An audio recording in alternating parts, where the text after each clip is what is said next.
And we are gathered here in the chamber, and I now call this Emergency Joint Conference Committee meeting to order. First item on the agenda, can I get our LA to assist in the roll call?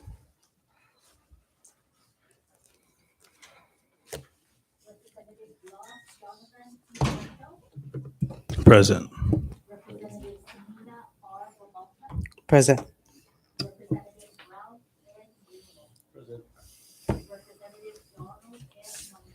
Present.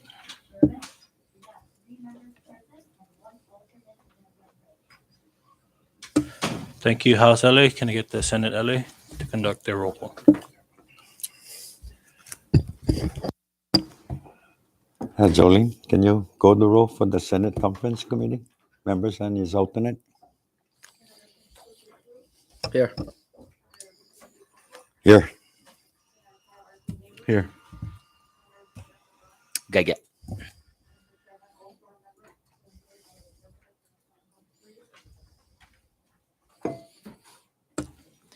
Thank you. With all members present, that constitutes a quorum to conduct today's emergency meeting, which brings us to the next item on the agenda. We have the adoption of emergency agenda pursuant to legislative emergency. And this is due to the lack of the 72-hour notice, and the members can agree that because we have the fiscal year ending in just about a day and a half, this would constitute an emergency to conduct today's meeting. And so with that, we would need at least 2/3 from both houses to vote on the agenda in order to approve this emergency meeting. And so with just the 3 conferees from each side, can I get the clerk to take roll on the adoption of today's agenda? But before we do that, I'd like to make that motion. Yes, sir. All right, motion was made and seconded. Any discussion? Yes, Mr. Chairman. Maybe we would like the two council to further guide the conference committee, whether the 2/3 requirement other than the simple majority to move forward with this conference is in place. Thank you, Chairman Holcook. Can I recognize Council Bermudez? According to the statute under Open Government Act for emergency, 2/3 is required. Thank you. Thank you. Any other further discussion? Ready? Ready? Can I recognize the House LA? Hungan. Yes. Yes.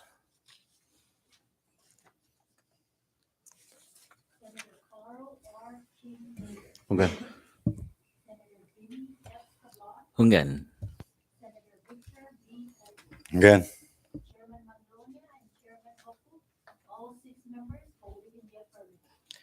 Thank you, Claire. With all 6 members voting in the affirmative, the emergency agenda is hereby adopted. Well, we now move on to the next item on the agenda, and this is before we proceed with the rules. We now open the floor to the public for any comments on today's agenda items. Please limit your responses to 5 minutes, and if you can state your name for the record, we'd appreciate it. Floor is open.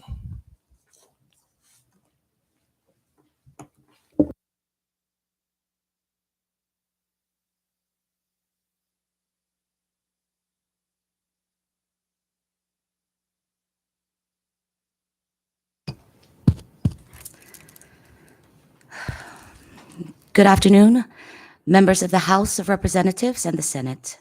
My name is Marissa Flores, and I stand here before you not as a candidate, but as a constituent and a member of this community. 2 days ago, I joined 250 viewers on the YouTube platform and witnessed the most disturbing, humiliating demonstration of advocacy and representation of both houses.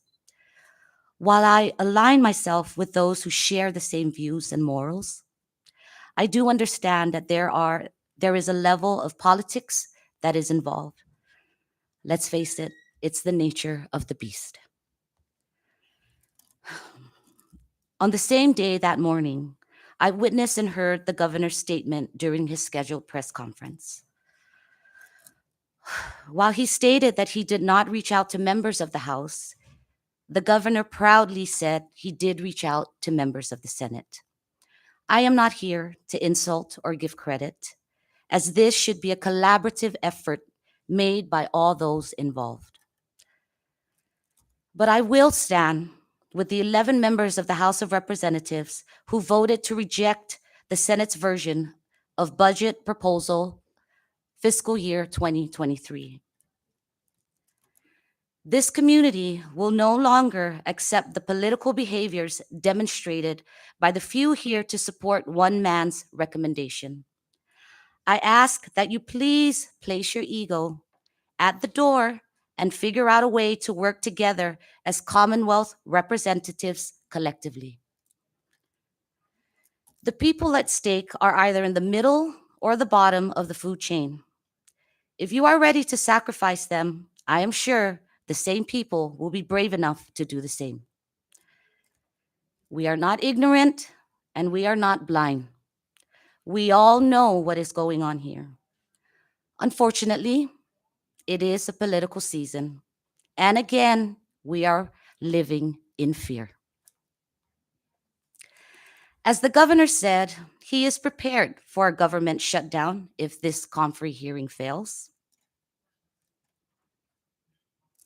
But the numbers do not lie, and we have all seen the numbers. I respectfully ask that you sit here as statesmen and women and realize that to establish the objective, you must first stand together as servants to this community and do the right thing regardless of political agenda and one man's proposal. At the very least, we the people are asking for a healthy debate to ensure a balanced budget that aims to support the betterment of our people and the Commonwealth, rather than approving a budget under the order from your superior, because this is a democracy, not a dictatorship. Thank you. Thank you, Ms. Flores. Any other member from the public?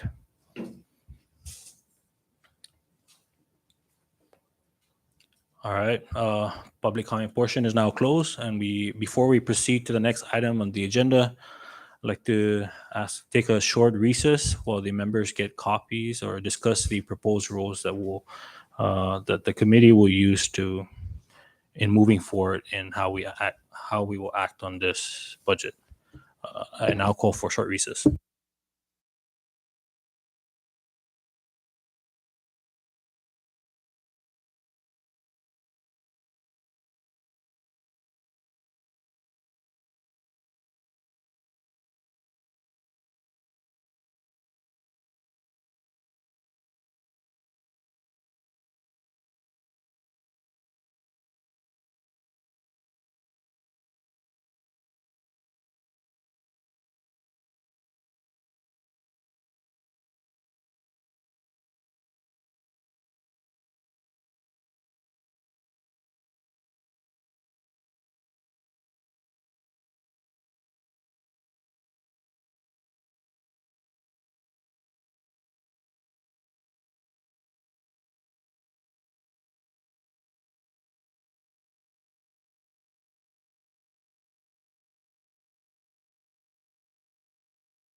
the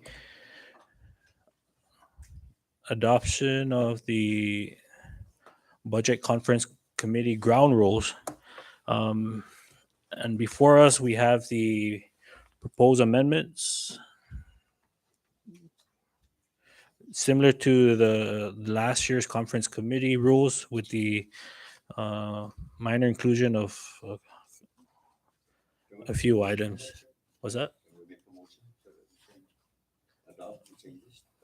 Sure. And so with that, I now open the floor to any member who would like to motion for the adoption of the amended rules.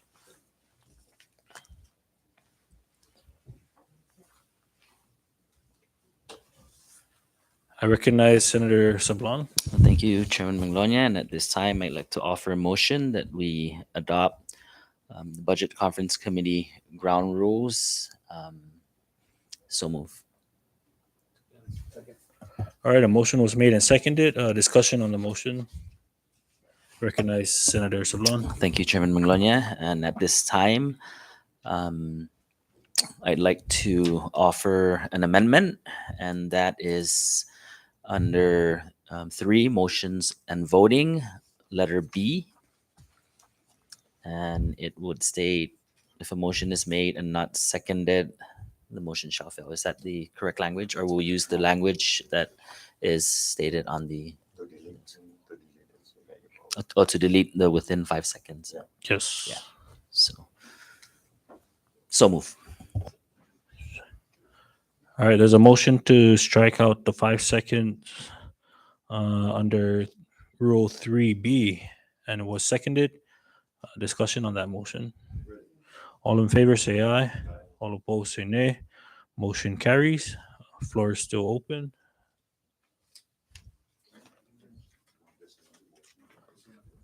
Yeah, there's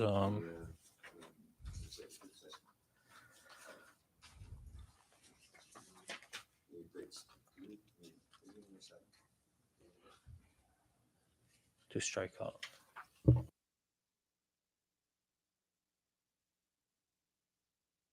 Sorry, short recess.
recess, and prior to recess, Senator Sablan had the floor, and so I recognize Senator Sablan. Thank you, Chairman Manglonia. If there's no objection, I'd like to withdraw my initial motion on the amendments of the rules. No objection. With no objection, I'd like to continue to offer the floor to Senator Sablan to make the proper motion for any amendments that we'll be making to the rules.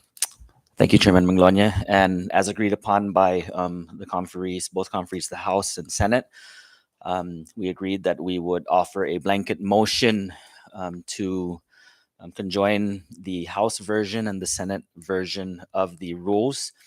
And if there's no objection, I will articulate the amendments. And if there at any time that any of the members would want to chime in, please do so. So if everyone has their both rules, we are going to start with rule number 1, and that's presiding. We will use the Senate version of rule number 1, which is pursuant to the official rules of the Senate and the rules of procedure of the House of Representatives. The President of the Senate and the Speaker of the House of Representatives respectfully shall establish a conference committee to consider differences between the Senate and House of Representatives on any matter requiring agreement between the two houses. The members of the conference committee of the Senate shall be appointed by the President of the Senate. The members of the conference committee of the House of Representatives shall be appointed by the Speaker of the House of Representatives. Both chairpersons shall preside over the conference committee. Upon completion of these amendments, that will be number 1. We move on to number 2, and we agreed upon that we will use the House version of number 2, which is titled Quorum and Attendance. There shall be a quorum of 6 members present and voting on any and all items, period. That is the House version, and that is what will be used for number 2. We move on to number 3, motions and voting. A, we agreed upon to use the Senate version, which states all motions or votes shall be by a majority of 50% plus 1 of the official members, which in this case is 4 of 6 votes for passage. In the event of a tie or a failure to garner the required 4 of 6 votes, the vote or motion shall fail. No member of the conference committee may vote twice regardless of status. A member who abstains shall count towards the 6-member total. That will be the language used for 3A. On 3B, we will use the House version, which states if a motion is made and not seconded, that motion, all motions shall be seconded, otherwise it fails. That's the language that we will be using for B. My apology. We move on. C will remain. Number 4 will remain as is. Number 5, Code of Official Conduct. We agreed that we will add a C, and that will state any member who voluntarily leaves without the consent of both presiding chairpersons shall not return to the conference committee and shall be replaced by the respective appointed alternate member for the remainder of the conference committee. So it will show an additional C under number 5. Under number 6, A and B stays the same.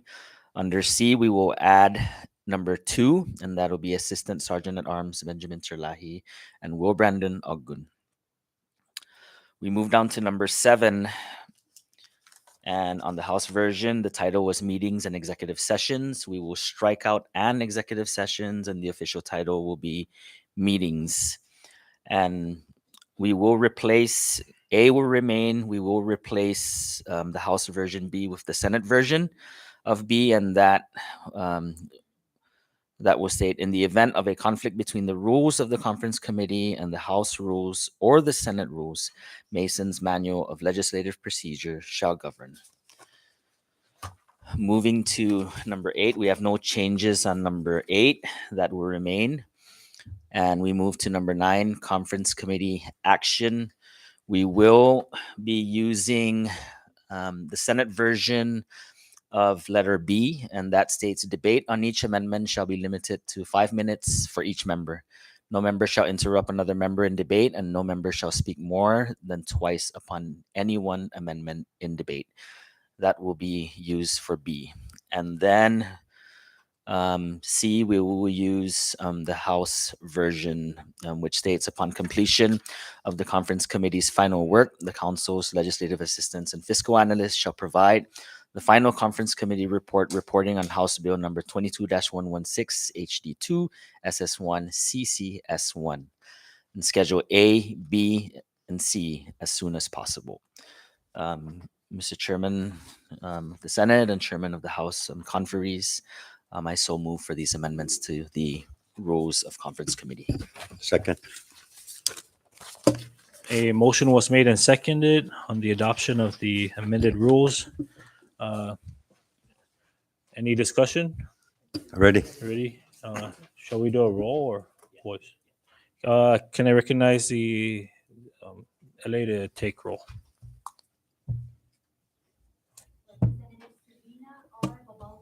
Hungan.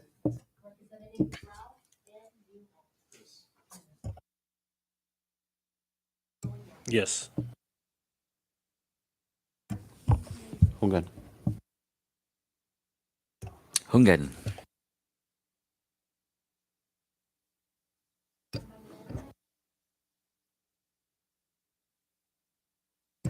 Thank you, Claire. With all 6 members voting in the affirmative, the Budget Conference Committee ground rules hereby passes. At this time, we'll take a short recess to allow the clerks to prepare the final version and get all members to sign off before proceeding to the next item on the agenda. Short recess.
And prior to going on recess, the committee adopted the budget conference committee ground rules, and each of the members were provided copies of the final version with all our signatures affixed on it.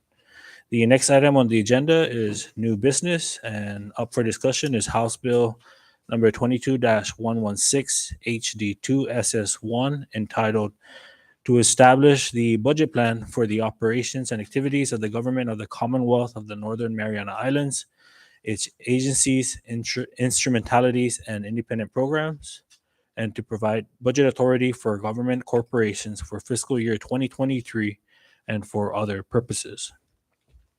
At this time, I would like to open the floor to any of the members for discussion on the House bill on the agenda.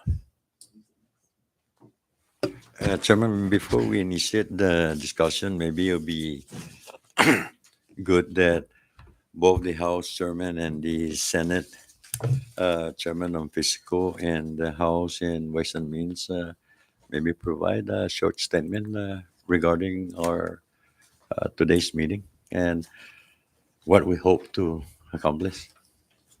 Sure. Thank you for that, Chairman Holcook. Would you like to go first? I always respect the younger new generation to make the delivery first. Thank you. Thank you for that, Chairman. And thank you for the recommendation. Good afternoon, everyone listening, as well as all who are present here today as we go over the House Bill 22-116. The House had recently rejected the version that the Senate had proposed for several reasons, and that's why we're here this afternoon to discuss these concerns, as well as come up with a solution that would not only both houses will agree to, but one that would be of benefit to the entire Commonwealth. There are several items that we've listed that we hope that the Senate can consider or come to an agreement with. We hope to also bring in the Secretary of Finance to discuss some of the funding sources that are available for the legislature to utilize to take care of some of these concerns.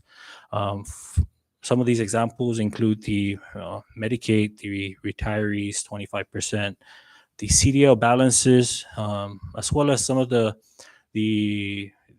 provisions that the Senate had included in their version of the budget, which is the liaison office, as well as any reprogramming authorities to address the retirees and Medicaids. And so those are some concerns that we have that we hope that the Secretary of Finance can meet with the members and make these clarifications.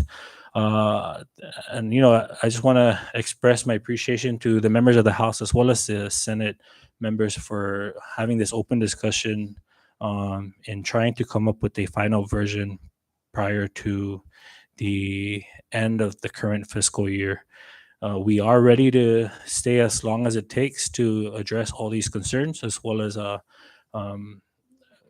sharing our updates with the Speaker of the House so that he is ready to make that emergency call for a session so that we can pass the version that is agreed upon by both houses. And so at this time, I'd like to, again, thank all the members of the committee from both houses for stepping in and representing both houses of the legislature to ensure that concerns from both ends are addressed or will be addressed. And again, deepest appreciation to the LB staff that are assisting the committee so that we can work expeditiously and efficiently in trying to come up with this final version that both houses will be passing. And so at this time, I would like to recognize the chairman for the Senate conferees, Senator Victor Holcook. Thank you, Chairman Donald. And equally on behalf of the Senate part conferees, we also like to extend our appreciation to the Speaker for his expeditious action to appoint also the House conferees when the Senate version was rejected by the entire House, by the members of the House of Representatives. I also like to extend appreciation to our Senate President for also coming out as quickly as possible to form his Senate conferees and uh, thereby appointing me as the chairman for the Senate with with the members to join me as floor leader Senator Vini and Senator Call with our alternate representative for this conference, Senator Frank Cruz. I believe in every step, especially during this budget hearing, uh, we frequently have differences from what we see both from the House and the Senate, but that doesn't prevent us in coming together to iron out these differences, and that's why we are here today to just do that. And and I hope that with your experience and the House members' experience dealing with the budget as well as the Senate, I am very confident that we can come up to amenable uh, product that will provide resolution to the impending fear from all the government employees. And as a representative for the Commonwealth that deals with the budget plan to provide allocation or appropriation to every entity of the government, we're here to work out the differences. And I am highly confident today that this conference will come out with great success to uh, that we all become in service with what we're going to do rather than to continue to be in conflict. Uh, and this, if we continue to be in conflict, this uh, committee meeting for the 2023 budget would not be realized nice, but I am equally confident that we all share the same concern and we like to address our differences as compared to the Senate and House version. So with this, let's all hold hands together and work for the best of the Commonwealth, most especially to our employees that have been that they have now probably in the status of uncertainty regarding their employment for fiscal year 2023. But with the hearts that we have today, we can rest assure them that their continuity for their employment will be forthcoming, uh, maybe the end of the day or the next day. But we definitely assure that we will not like to see any partial shutdown in the operation of the government. So with that, Mr. Chairman, again, thank you also to all the hardworking staff that assisted this committee, both from the House and the Senate. And we are equally in together here to assist each member, uh, you know, uh, evaluate the figures and trying to put together a budget for everyone to be in comfort. So with that, Mr. Chairman, we are ready to tackle our agenda for discussion in high hope that we'll come to a resolution. Thank you. Thank you, Chairman Hoku. With that, members, I would like to now open the floor to any of the members for discussion on House Bill 22-116.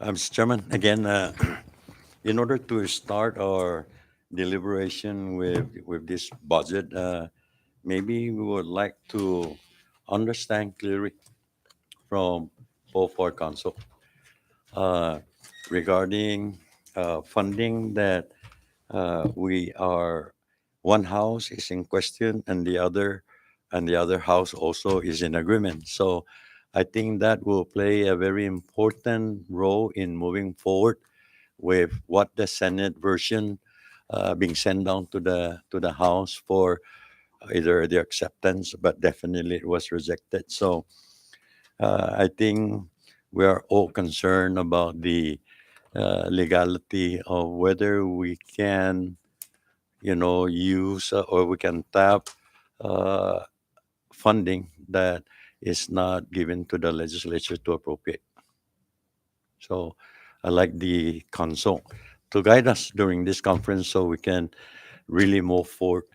Uh, Clearing this air will provide the conferees with the roadmap to really move forward with other section of the schedules of this budget as well as the administrative provision to engage agreement of what we will be taking next step. Thank you, Chairman Hokuk. Any of the councils are hereby recognized.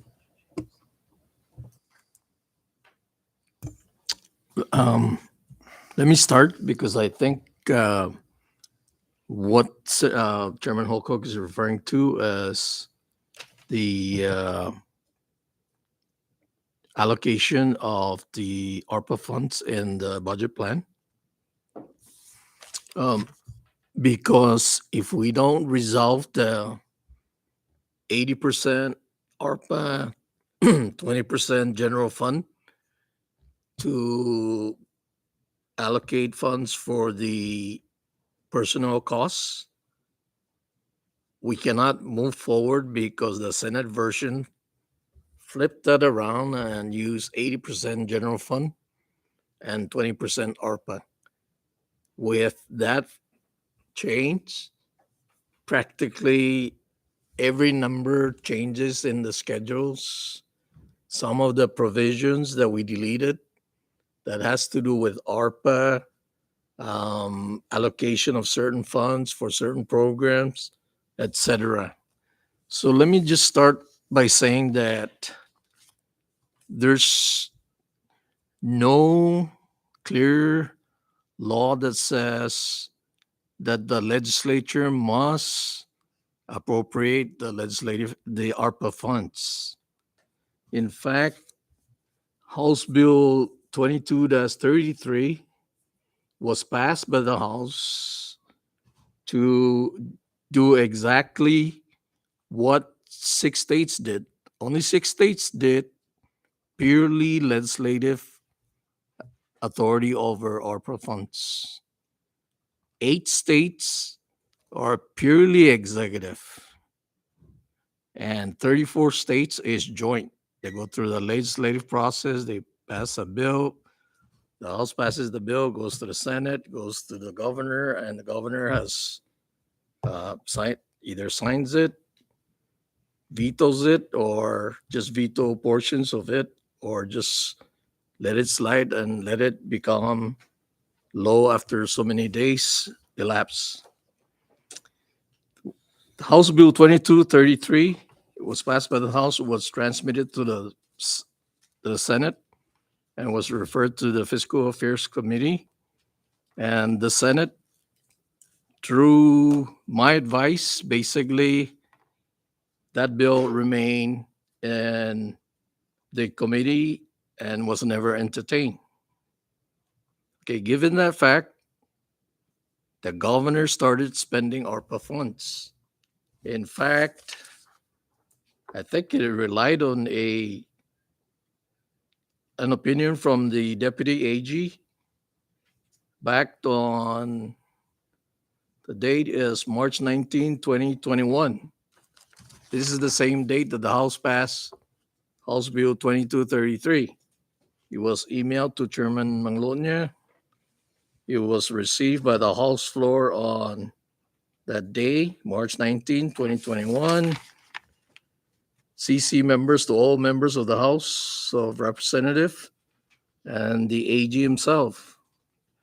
Basically, the opinions kind of laid out the uses of the ARPA funds based on the guidelines and concluded that, and I'm going to read the conclusion, for the Commonwealth to receive funds under ARPA, an enactment of Commonwealth law is not required. What is required of the Commonwealth is to comply with the procedures set forth in Section 602D, the use restrictions in 602C, and other obligations that may be imposed by the U.S. Secretary of Treasury. That's the conclusion of that Deputy AG Lilian Tenorio back on March 19, 2021. Even if we put this aside and we just take into consideration what's happening since Biden signed that into law, I think at this point, over $200 million had been spent by the governor. It benefited the legislature in the last budget bill. I don't remember the exact number, but every member received a good allotment from ARPA funds. I don't think the legislature, if at this point, if we start taking more than what he said, I think in his submission he said, here's 32 million, go ahead and include it in your budget plan. But if we started taking more than that, it will, for lack of a better word, mess up his ARPA plan that he submitted in the beginning. And he laid out the percentages of what's going to be used for government services, infrastructure, and the other categories. So my advice to the Senate members is we should be allocating any amount of ARPA funds that is not given to us by the governor. The governor submitted 32 million. I think we should stick with 32 million. And I think the analysts can, I don't know what's the exact number, but I think 32 was used and an additional 20 million from that Medicaid reimbursement. And that's a total of 52 million. And it seems like it all falls under the category of government services. That may be over and beyond what the governor allocated for that category. I think we should just leave it to the governor. He had a plan. He's following it. He's keeping track of the expenses, what's incurred, what has been spent. He's keeping, he's accounting for it, and he has to follow also the reporting requirement. I don't see, I've been here, the legislature, for more than 14 years, I think. I just don't see how the legislature can keep track of all this at this point.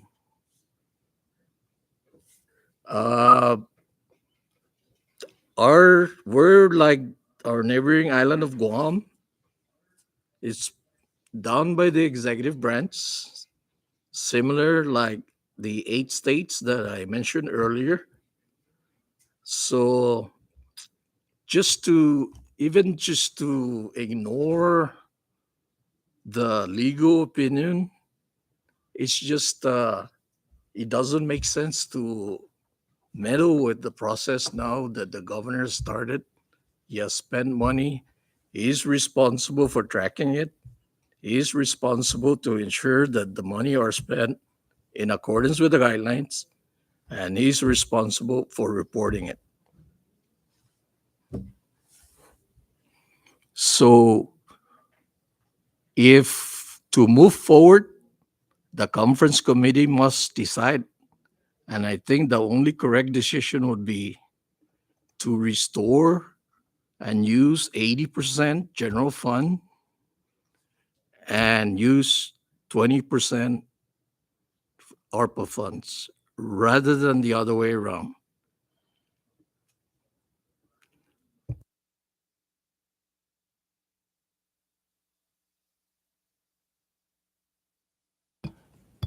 Thank you, Chairman. I agree with Council Bermudez on the law.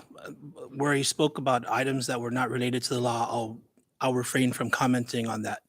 But with respect to the law, he did mention House Bill 2233, and I pulled it up because I wanted to just confirm his interpretation that the House intended to have sole and exclusive authority over ARPA funds and their appropriation. That wasn't my understanding of it. And if I was mistaken in my understanding, then I had a very big disconnect. But I believe that the appropriation process that 2233 sought to engage in was one where the governor would have signing and approving authority of anything that the legislature passed, just like a typical budget. And the chairman of Ways and Means can correct me if I'm wrong in that interpretation. So what Council Bermudez was referring to earlier with those stats, the Ballotpedia stats is the easiest thing to show you, where in the United States, 40 governors share authority with the legislature over who can spend ARPA funds. So as a matter of federal law, 602 and those provisions do not prohibit any state legislators or any state or Commonwealth legislatures from having authority to expend ARPA funds. So as a legal issue, Guam and Saipan and as Guam and the CNMI, if they work together, if the legislature and the governor work together, there's nothing wrong from the federal point of view. And Deputy Attorney General Lillian Tenorio's opinion is consistent with what I'm saying. There's nothing wrong with the legislature and the governor sharing concurrent authority through an appropriations process to appropriate ARPA funds. And I think everything that Council Bermudez said is consistent with what I'm saying. And the stats that he was referring to also reflect that. 8 states have executive only, 6 states have legislature only, 34 states have concurrent authority, and 2 states didn't reply. So from a federal law point of view, the CNMI is free to choose which way to go. We can be number 9 as far as the states that only let the governor do it. And currently that's what we're doing. We're basically number 9, where only the governor has power to administer, allocate whatever verb you choose, the ARPA funds. And HB 2233 sought to have the legislature engaged in that process with the governor, not separate from the governor, but with the governor. So from a legal point of view, I think that this legislature has the power, should it wish to enforce that power, to engage in that process where the governor can veto anything that the legislature puts forth, or he can sign it into law, or he can let it come into law by operation of law. So I hope that addresses the legal point. Thank you. Because the reason why I asked this question.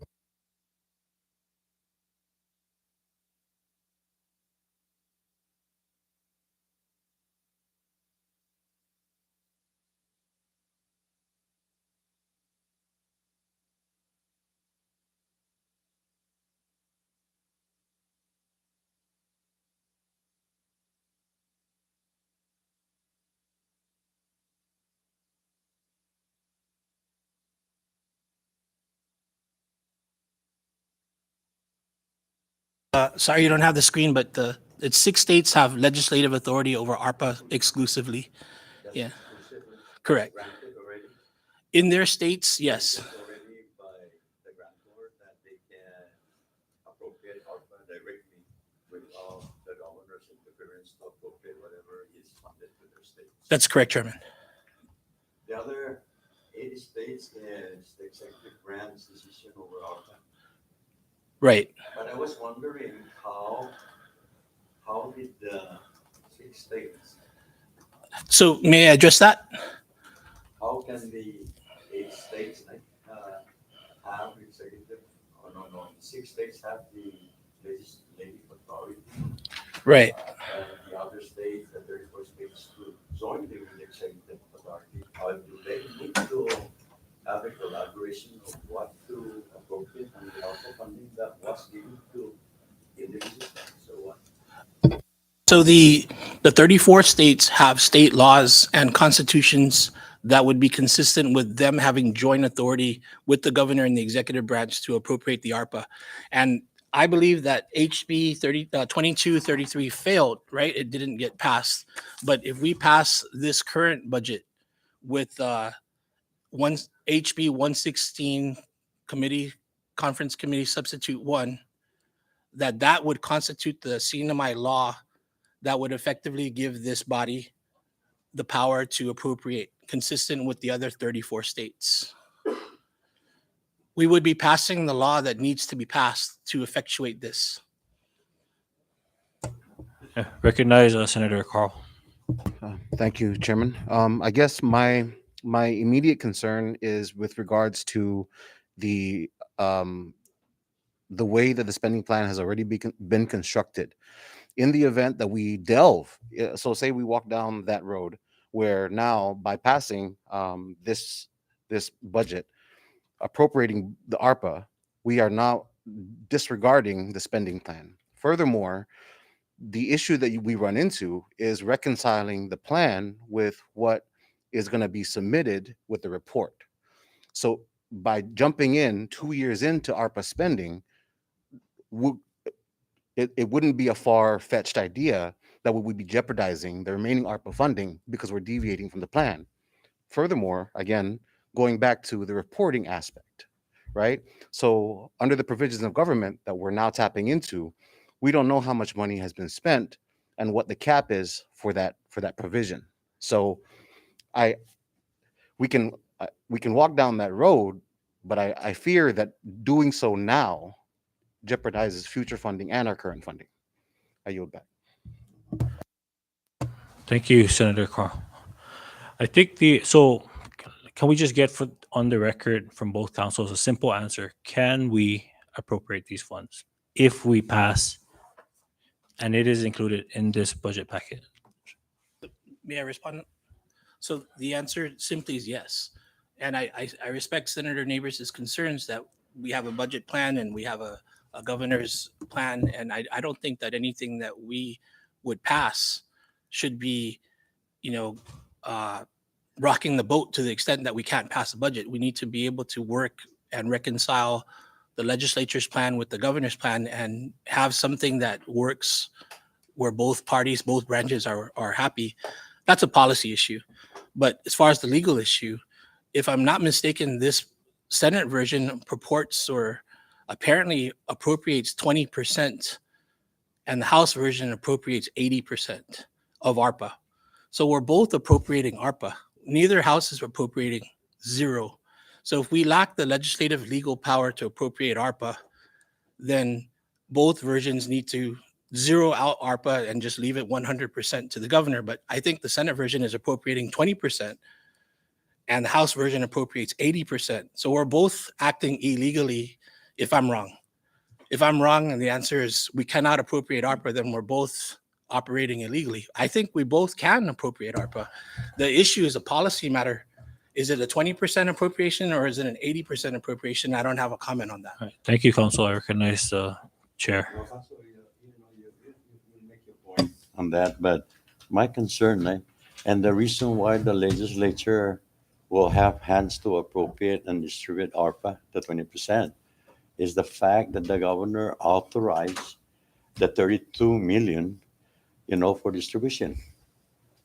And this is our question is, are we as legislator have the authority to dip into ARPA that is not authorized or is not provided to the legislature to be distributed among the agencies, the whole department?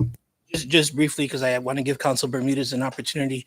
Absent law, I think that Deputy Attorney General Tenorio's opinion is we cannot.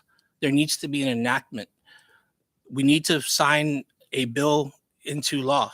And that bill, I'm asserting to you, is the budget bill. We will put that provision in the budget bill. If we don't do that, then It's the same as 2233. We don't have the legal power to do it. Let me respond to the same question because I agree partially. My answer to the same question that was posed to Attorney Tyrone is I would say yes to the 32 million. Anything above that would mess up the governor's spending plan, and maybe it will also exceed the amount of the plan under government services.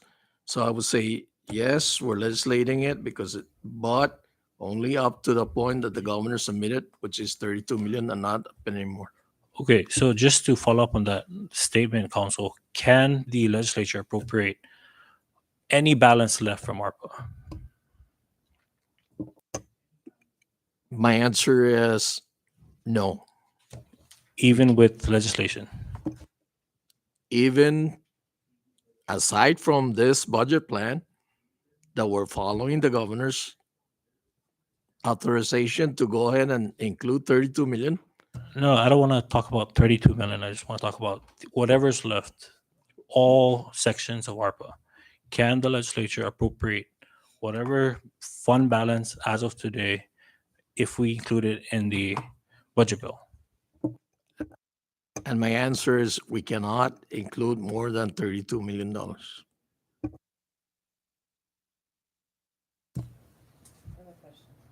I recognize Rep. Babalta. Thank you, Chairman Donald. Council, this question is for Council Bermudez. Council Bermudez, I'd like to point your attention to Title I, Section 7202.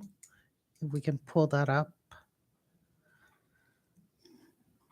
Content of proposed annual budget, and specifically to item 4. It says the proposed annual budget for each fiscal year shall contain, and down to 4, grants, loans, or other monies due or received from the federal government or other private and public agencies. Would you agree that ARPA is a grant, that we do not have to pay it back?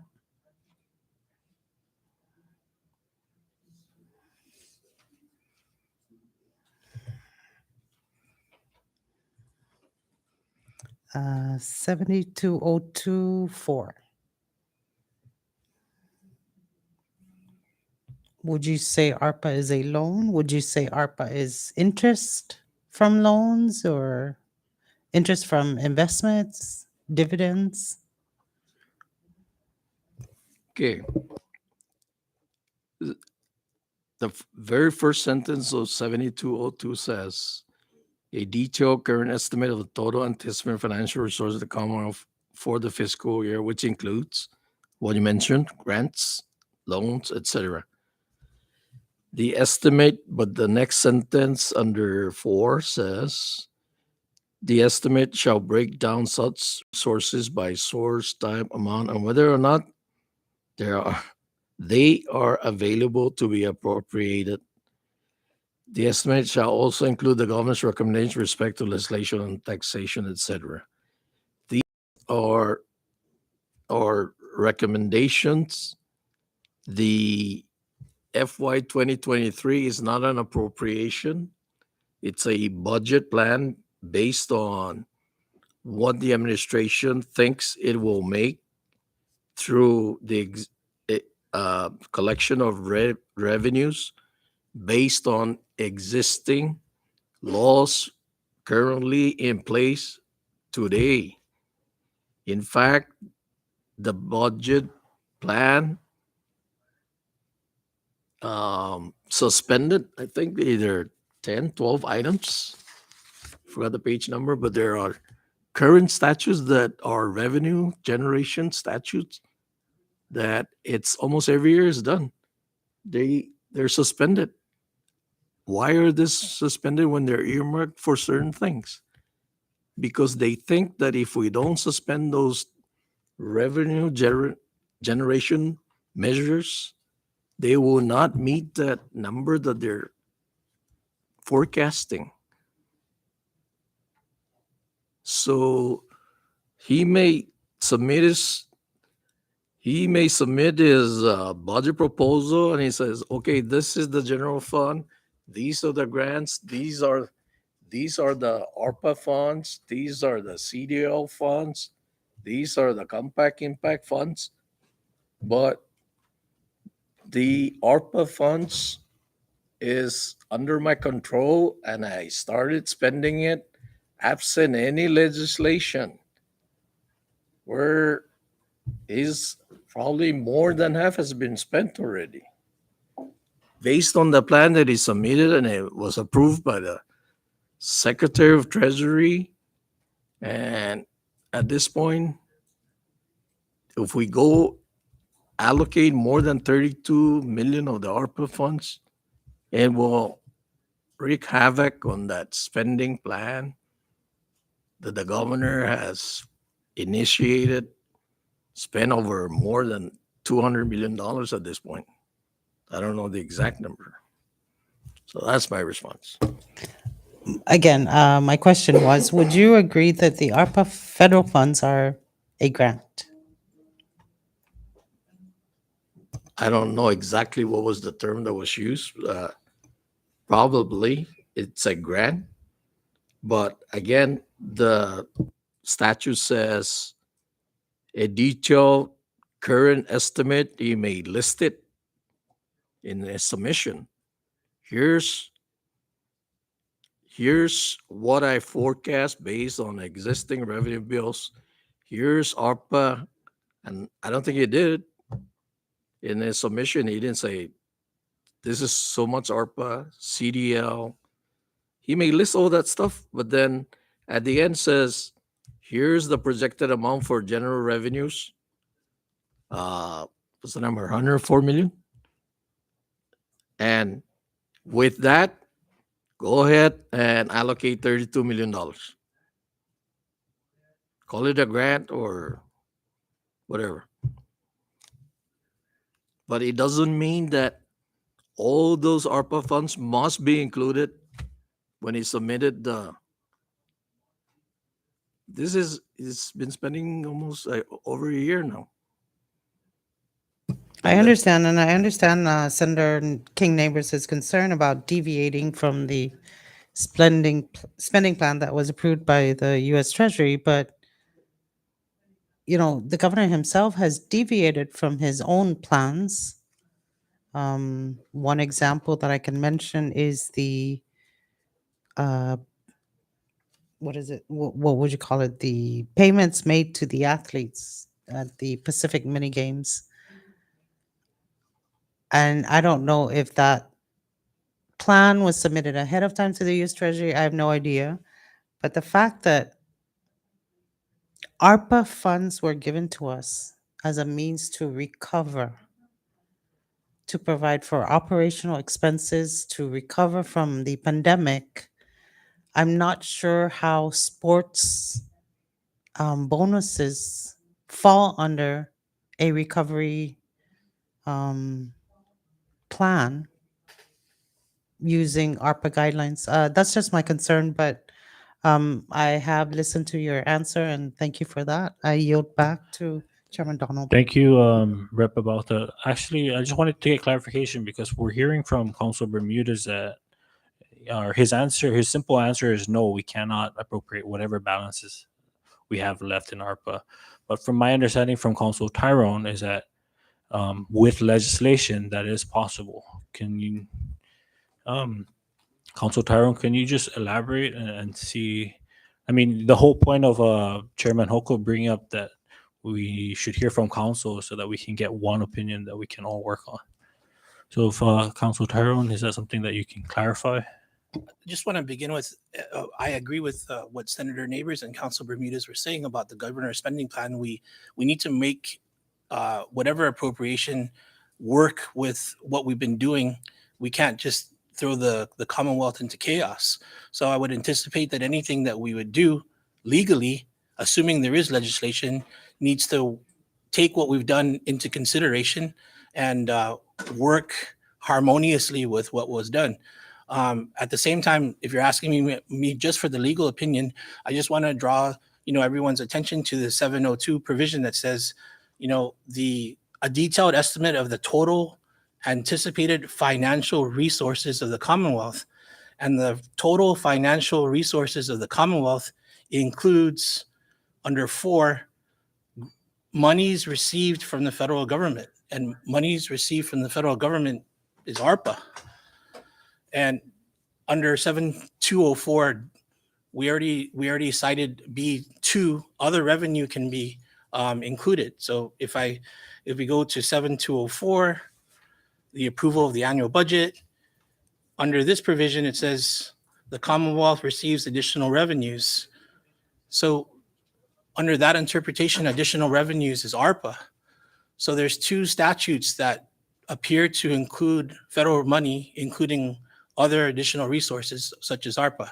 On the policy issue of whether or not it's going to, ruin a budget spending plan, yeah, it can, but not if we work.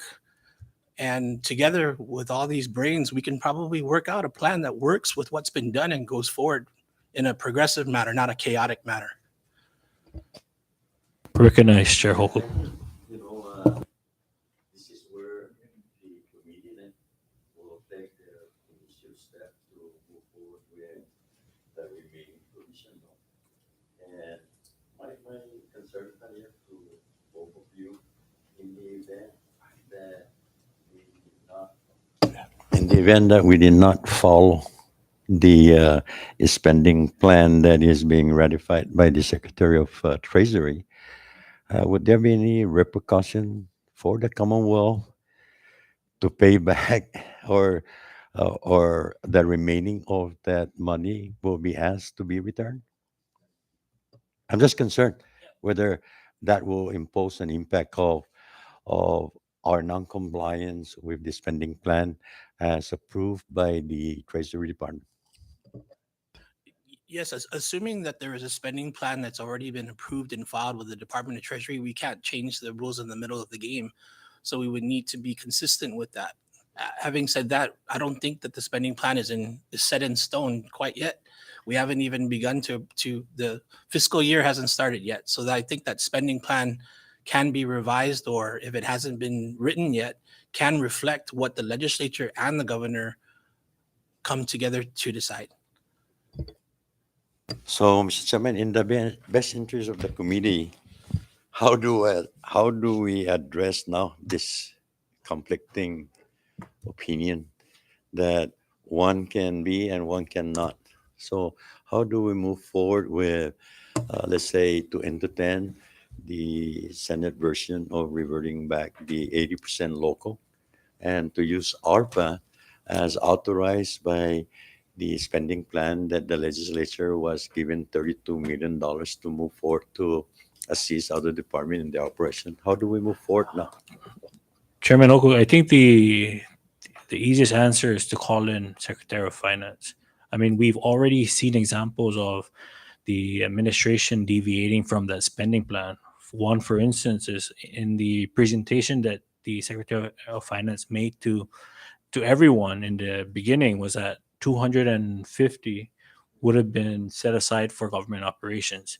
He allocated 75 million in 21. We passed 175 for the current fiscal year. So where did he get the 32 million?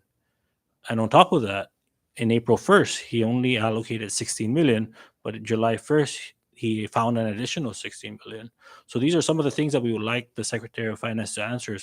If he can find an additional 16 million between April 1st to July 1st, are there any more funds that we can use to fund operations in addition to the 32 million that they've already identified?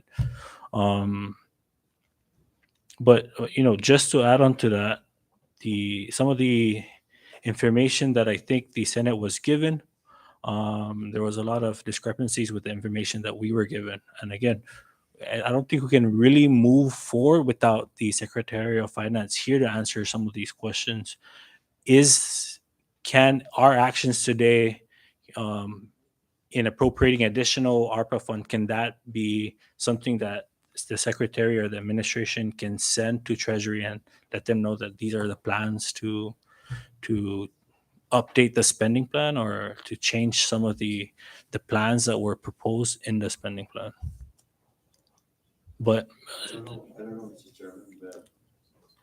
I guess we're stuck with moving forward, no, with this unanswered,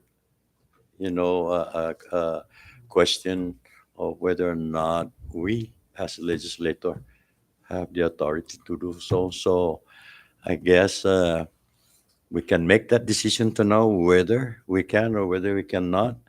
Maybe we can take the position to ask you to accept the Senate version of 80/20, and we move forward with our negotiation.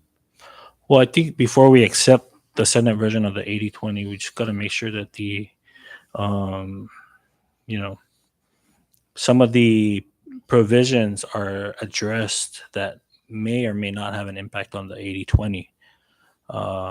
But that's something that we can discuss. Any questions relating to ARPA, we can reserve for the Secretary of Finance. We do have several provisions that we can address right now that you know doesn't primarily rely on ARPA.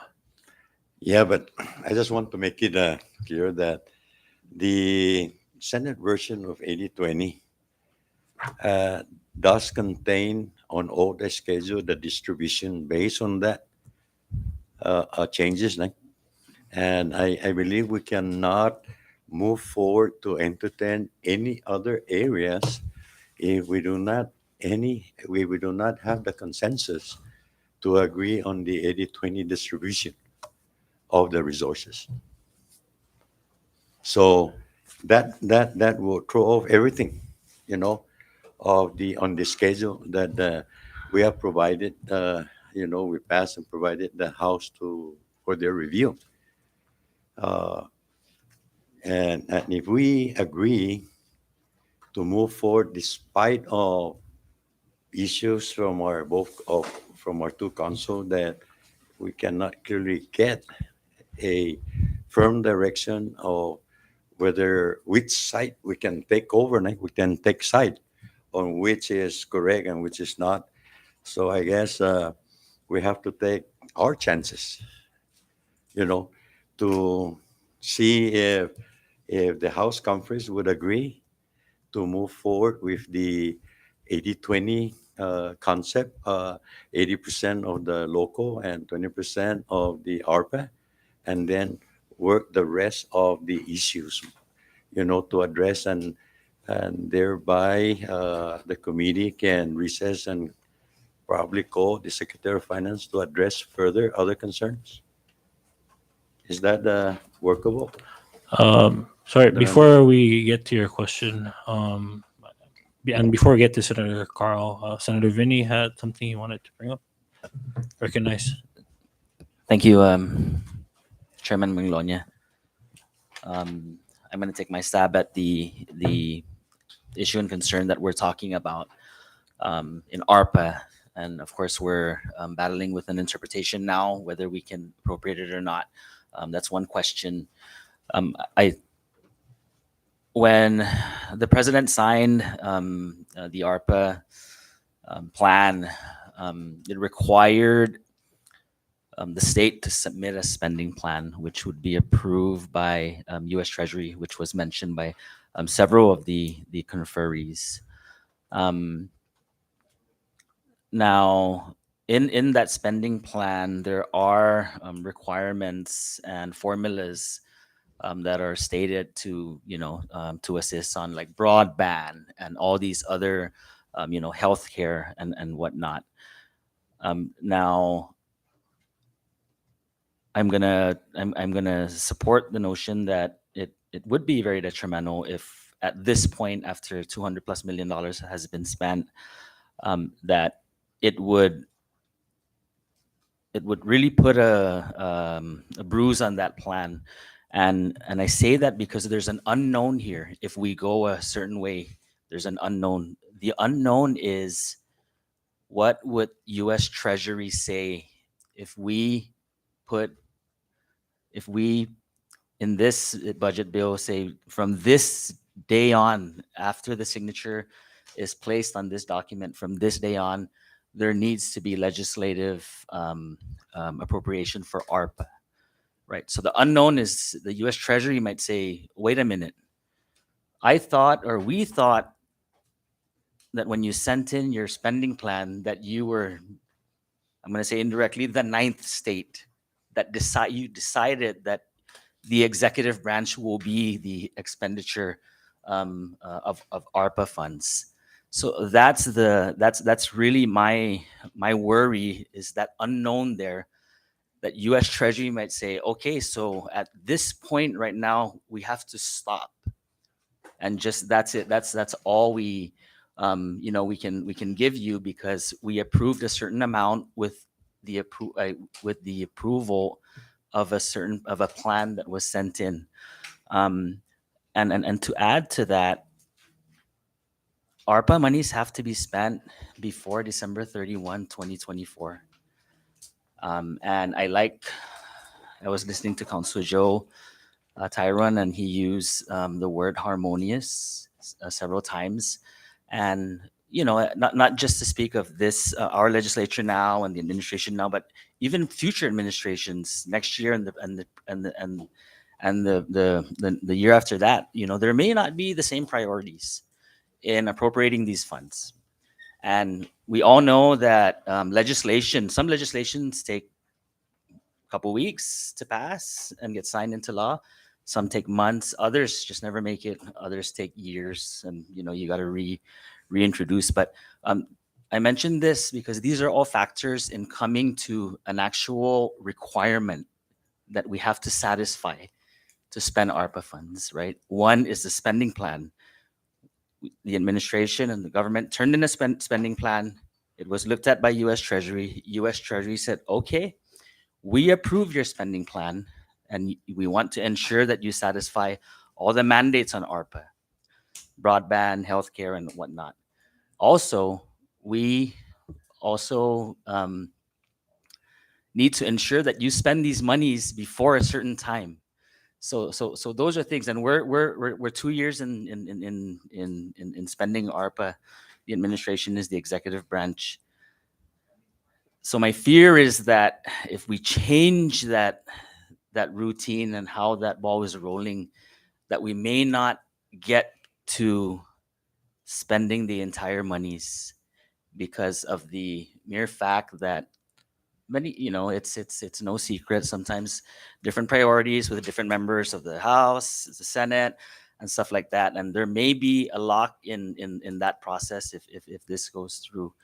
And that would prove what Senator Neighbors mentioned.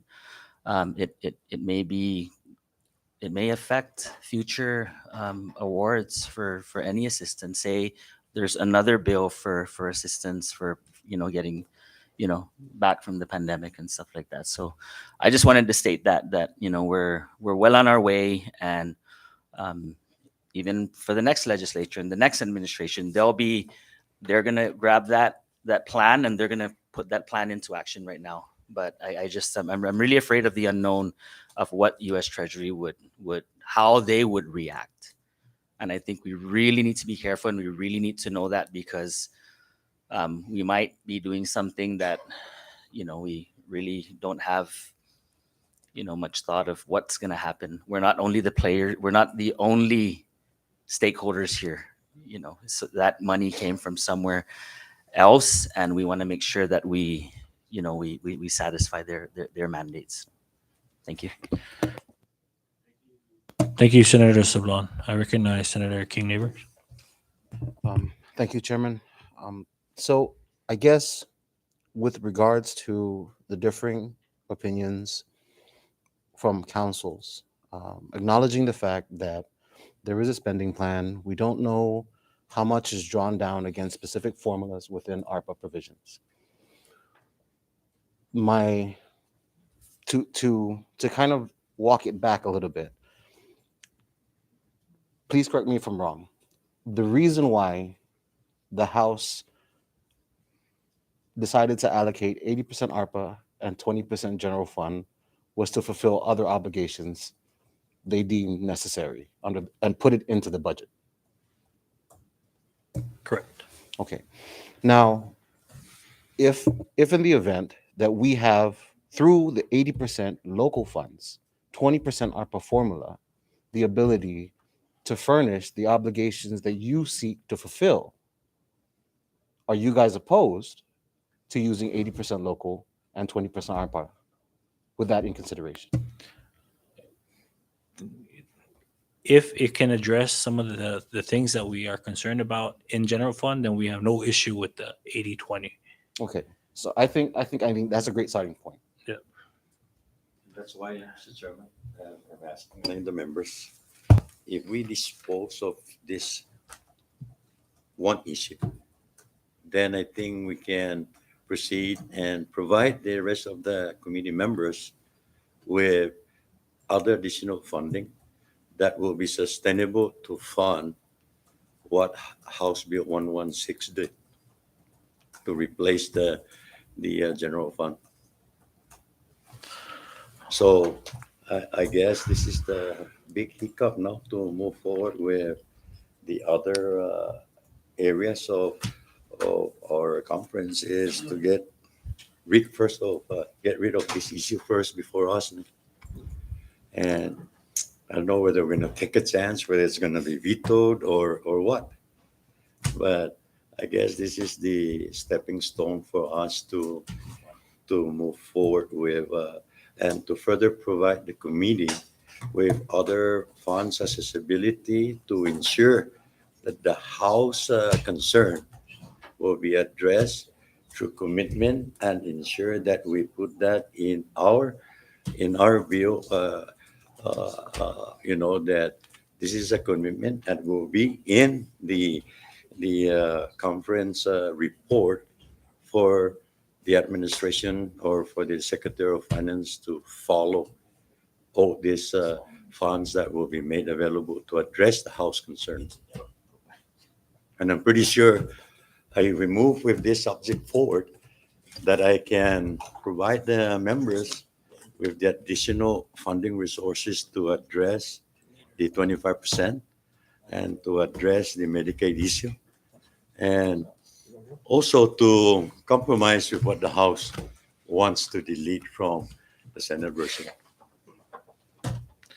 And that's my only concern is to take action on the House version to use the 80-20 local, 80% local and 20% ARPA, and then we can move forward with the remaining.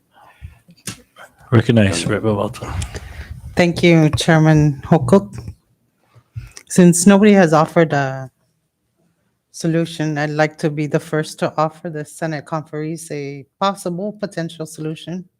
How about you agree with the House opinion that we have the authority to appropriate ARPA funds? Well, that's the question that we have to council. Absent counsel, I mean, this is I mean, between conferees. If I go the opposite direction and say, how about taking the Senate version to use the local revenue to fund the department and use the 20% to assist the operation of other department, then we can move forward and I will most likely convince the Congress that there will be funds available to address the primary concern that the collapsing of the general fund to address this to be paid by ARPA, then this will be in service with what the House wants to see.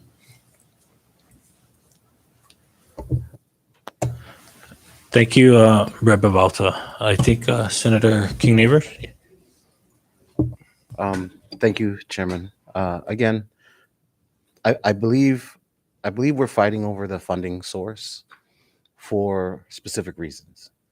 And Rep. Balta, I guess my question would be, like, again, if we're able to address all of the concerns that are put forth by the House with regards to the obligations that you would like embedded into the budget proposal, the plan, using 80% local funds, which during our public hearings on both Tinian and Rhoda, everybody felt more comfortable knowing that we weren't possibly jeopardizing the future ARPA funding or future funding in general? Are we all on the same boat that in the event we're able to address that to ease everybody's fears because we're uncertain with regards to what next step? What if it's vetoed? Are we going to come back here while the people are shut down? I mean, these are all things that we're putting into consideration to amicably come to the table and do what's best for our people. I yield back. Thank you, Senator King Neighbors. I recognize Rep. Walter. Thank you, Senator Neighbors. Speaker Edmund Villagomez has entrusted us to work amicably with the Senate conferees. He has full faith in the team he has set up. We are here not to be unreasonable. We are here certainly in the hopes of cooperation and to alleviate any of the government employees' fears. It is my hope and prayer that we come to a resolution no later than tomorrow so that the House and the Speaker stands ready to call for an emergency session on a weekend, as we have done previously, to address the budget once we agree to it. We are certainly amenable, but we also, just to let you know, we have a few, not unreasonable, a few non-negotiables. But we are amenable to the proposal of the Senate, and I think that is why we are here together. Again, in the spirit of cooperation, we are amenable to some of the proposal made by the Senate, but we also have a few non-negotiables that I think we can come to a resolution with. They are not unreasonable. I can assure you of that. Thank you. Thank you, Rep. Balta. But before we proceed, I think the House conferees would be more open to the accepting the 80-20. But before we do, I mean, in order to do that, we just need to address, the two biggest activities that we are concerned about: the retirees and the Medicaid. We felt that the provision that you placed on the retirees, as it was discussed in our session, is that we can't just leave the reprogramming authority to the governor to find the funds for that. We found ourselves in a predicament back when the pandemic first started, and that we had to approve the CDO in order for the beneficiaries to receive their 25%. But because there are no funding sources that were identified for the next 3 quarters, that's one of the concerns that we have in making sure that those fundings for the remaining 3 quarters will be identified. I recognize Chairman If I Hope. may, thank you, Mr. Chairman. If I may, and that's what I'm saying, right? If we dispose of this 80-20 local funding and 20 ARPA, then we can start discussing those concerns that the House have.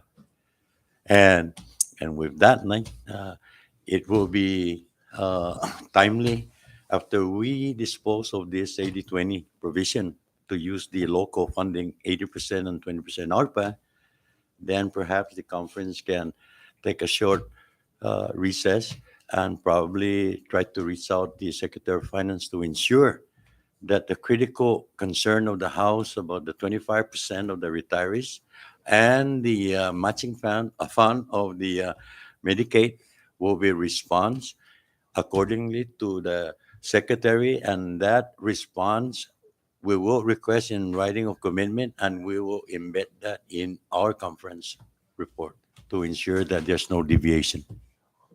I understand that, Chairman Hoku. But the concern is, by sticking to the 80-20, should we need additional general fund that we will have to take from agencies, then that would change the percentage. It could be 75-25. Is that something that finance, can bring up to the Treasury? Can we do a 75-25? Something of that nature. I'm not totally against the 80-20 if we can find the identified sources for what we've mentioned, and we don't have to touch 80-20. From my understanding, there are additional, if we remove, and one of the reasons why the House took out vacant FTEs because there was no sign that these positions were being filled, and there's money in those positions that we could use.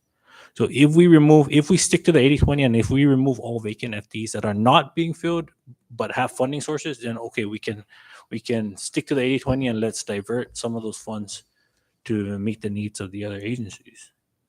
Such- Okay, next.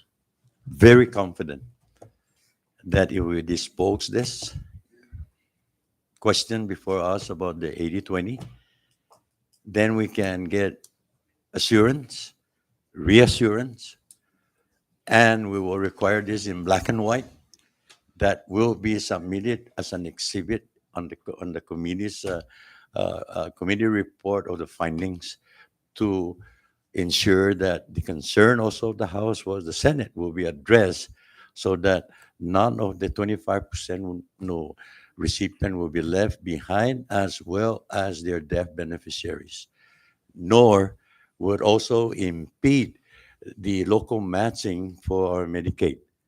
And I like to dispose of this matter first before we can move on to ascertain what I'm just saying. And Uh, if that is, if I can show that to the conference, then maybe it's good that we offer a motion to take a vote on that. I think before we make any vote, what we can do is take a couple minutes recess to discuss amongst each other. But I think before we agree on the 80/20, if we do in fact come to the agreement that we'll stick with the 80/20, can we divert some of the funds, or not divert, but move funds within its category? Where, and what I mean by that is, for example, the 800 that was set aside for the equitable adjustment salaries, can we move that to, let's say, judiciary?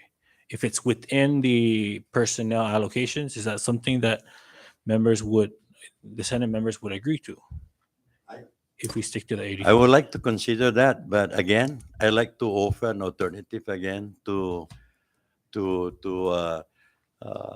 provide, again from the Secretary of Finance, how can uh, ARPA funds be used to provide the reduction of the judiciary, and those are the areas. And if they cannot, then probably we will sit and agree with your recommendation if that's what it's going to take to move forward. So you want Thank to you. go for a short recess Thank you, now? Chairman Holcomb. Yeah, we'll be back at 4:45. Okay, All right, short recess. thank you.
Afternoon, members. We now rise back from recess, and prior to going on recess, we were under the discussion of the 80-20 allocations for ARPA and the general fund to cover the personnel costs. And so during recess, the chair for the Senate reached out to Secretary of Finance, and he is joining us today. And so I'd like to take this time to thank you, Secretary of Finance, for coming in this afternoon, despite all that's going on.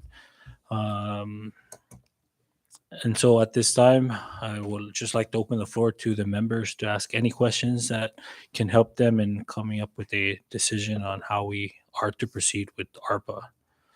And so at this time, floor is open. Recognize Senator Hoku. I think, Mr. Chairman, we call the attention of the Secretary of Finance to apprise the members of the House conference concern regarding the if we are to return the 80-20, and maybe it's a timely either to act on the 80-20 first motion, or we'll give the members the opportunity to first ask the Secretary of Finance with the concern of the three major issues that the House have on their plate, such as the medical what's this, the matching fund, and the 25% retirement, and what else? The concern. Oh, and the judicial request. So maybe I know that the Secretary of Finance is now in a situation where he is really taking care of his this is that, and if we can dispose of this issue before we move forward with the uh, motion to accept the 80-20, maybe he can provide us the uh, surrounding of what funding level can assist the 25% retirees pension moving forward on the second, third, and fourth quarter, and also the Medicaid matching fund. And if no objection, maybe we'll ask the Secretary of Finance with questions concerning those areas. Thank you. Um, I guess so. Again, thank you, Secretary, for being here. We'll start off with the three main concerns that the House has brought up to the Senate. The first being the Medicaid match, the 7.2 million that the Senate had proposed under the provisions is that it will be reserved from the CDL, but based on the report that you provided the Ways and Means Committee, there's really only 36,000 left to be reserved or to be used. And so if you have clarification on where that money will be coming from, or where that part of the CDL that will be coming from. Thank you. Thank you, Chairman. Thank you, conferences. Um, at the time of reporting on the CDL funds, the balance was 36.6 million, 36,630. In the total spent from CDL, we used $20.8 million for COVID operations. In the recent, just in even as early as this week, we've got a total of about $21 million ready for reimbursements for drawdowns from FEMA. The anticipated amount was about 26 million, but we're confirming about 21 million. We're drawing down about 12 million, and then an additional 8 million. And so it's just under $21 million ready to be drawn down. Actually, we drew down 12 million yesterday, and it takes a couple of days for that to come. In the CDL allocation, I had discussed with the Senate during the Senate budget hearings that when those anticipated monies come in, I committed $7.2 million of reimbursable to CDL from FEMA to utilize for the Medicaid. So you got 7.2. In the balance that we gave the House Ways and Means Committee, we've already identified 3.2 million of that for the retirees, 25% for the first quarter. Now, I can certainly assure the committee that with this reimbursement, I can ensure the full 25% for the retirees is committed from this source of funds. We need an additional 9.6 million for the rest of the fiscal year. And so that's a total of about 20 million. I'm sorry, we have 7.2 plus 9.6. You got about 16 some million dollars could be secured for those two areas. What was the third area that we were concerned about? Oh, judiciary. Judiciary and all the other line departments will be getting out of provisions of government.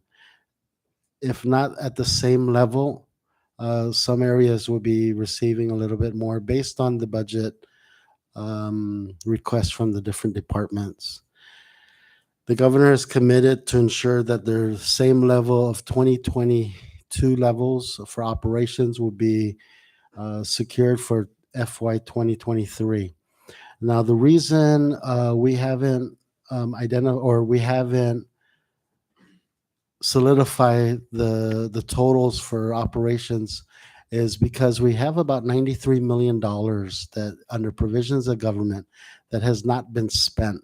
And so as of tomorrow, the end of the fiscal year, we're reconciling and ensuring that there's no other transactions that needs to be applied towards their ARPA balance. And we will carry over the amount of their 2022 operations to ensure that they have that for 2023.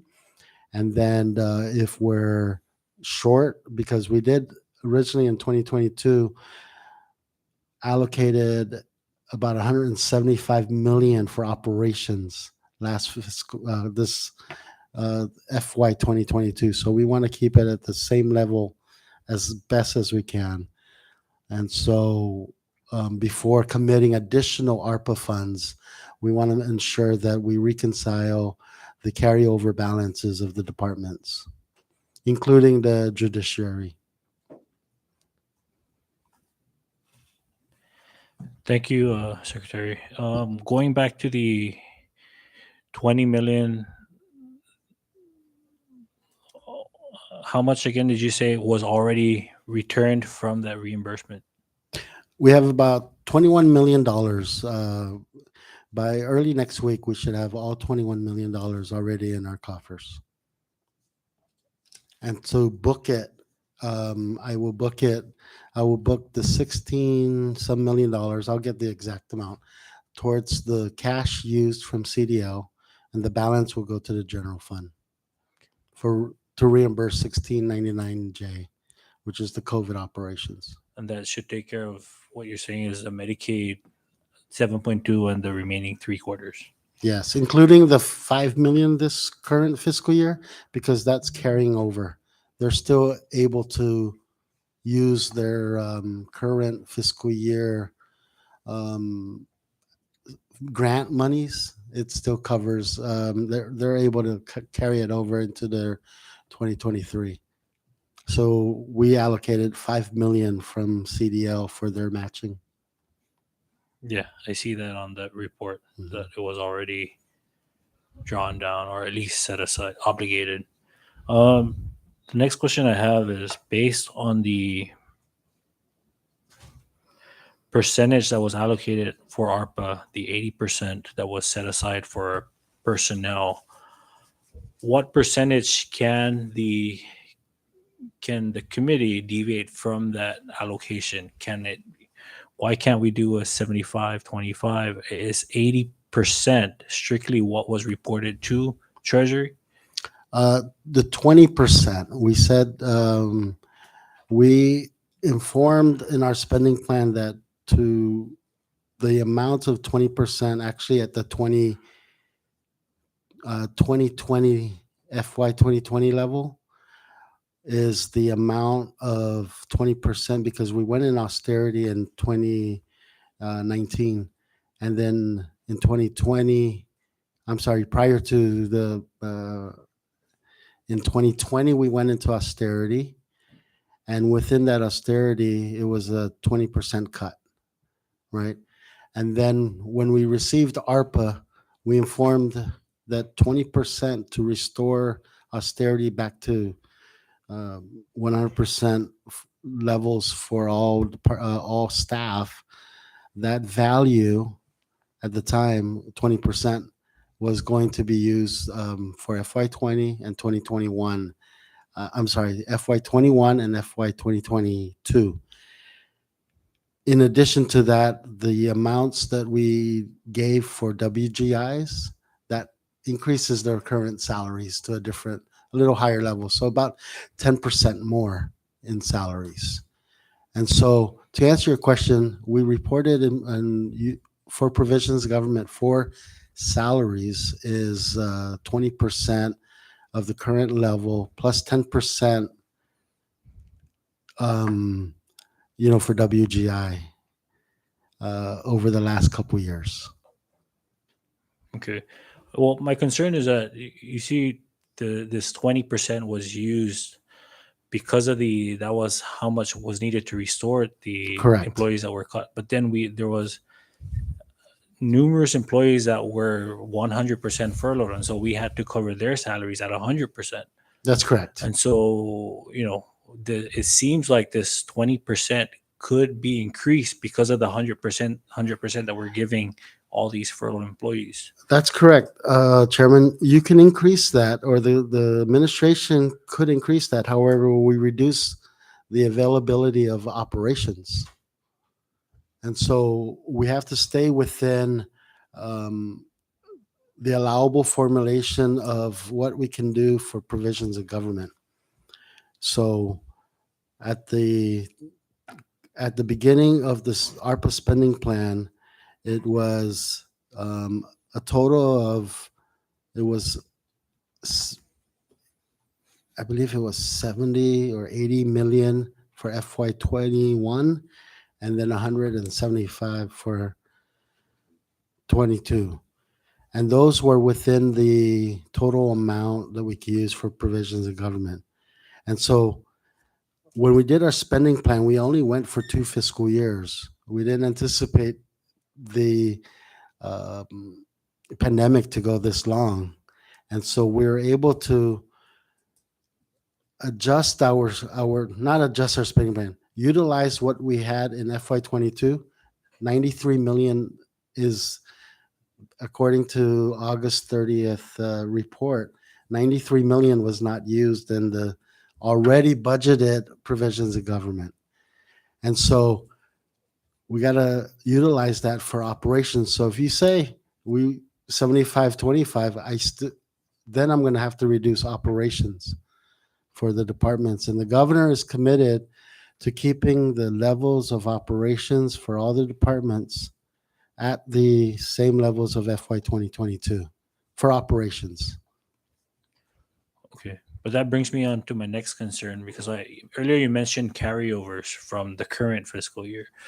After speaking to several department employees on Rhoda this past weekend, they were under the instruction that they needed to spend all ARPA funds that were allocated to them. So therefore, it may be zero that gets carried over. I don't know if that's the same instruction that was given on Tinian or here in Saipan, but almost all agencies have at this point depleted those funds. So I don't know how we can carry over any money if any exists. The three municipalities, or the 3 mayors, Rhoda, mayor of Rhoda, Tinian, and Saipan, have any U funds or different allocations from ARPA, not part of the provisions of government. Now, if the mayors decide they want to spend it all, then that's their decision. They have flexibility to use that money how they want. And um, there was no directions or there was no directive to spend all your ARPA monies. I don't know where that came from in Rhoda. But the Rhoda still has a balance. They're still over. I mean, I was just speaking to mayor staff of Rhoda last week about they wanted to move some funds from their expenditures in general fund to ARPA to help. Um, for example, the mayor wanted to assist the Rhoda Gaming Commission. I told him like we cannot use ARPA for that, and so he was trying to find ways of finding some or freeing up some general fund to help them. And I said that's the only way from your allocation, not from ARPA though. All right, thank you. Before I ask, go further, I just want to give the other members opportunity to ask any questions. So floor is open.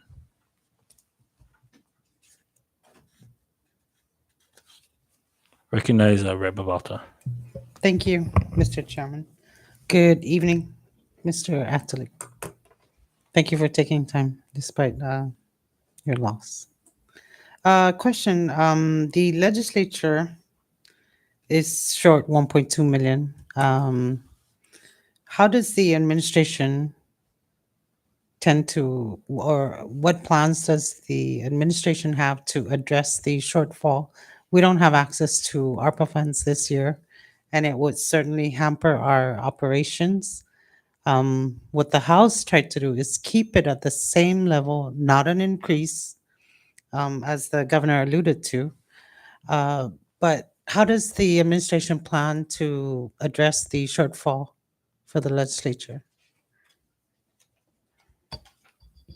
I guess talking about the judicial branch and the legislative branch.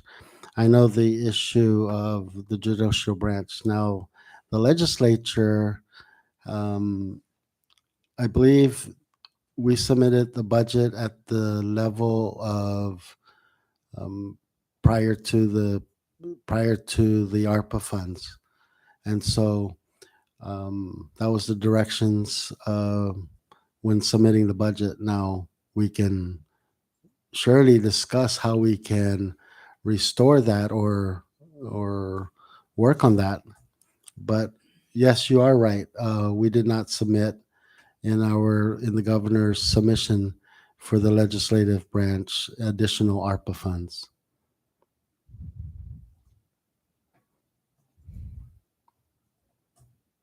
I yield for now, Mr. Chairman. Just to piggyback on Rep. Babalta's line of questioning, the current ARPA at the 20% for personnel, are we allowed to move funds within the category?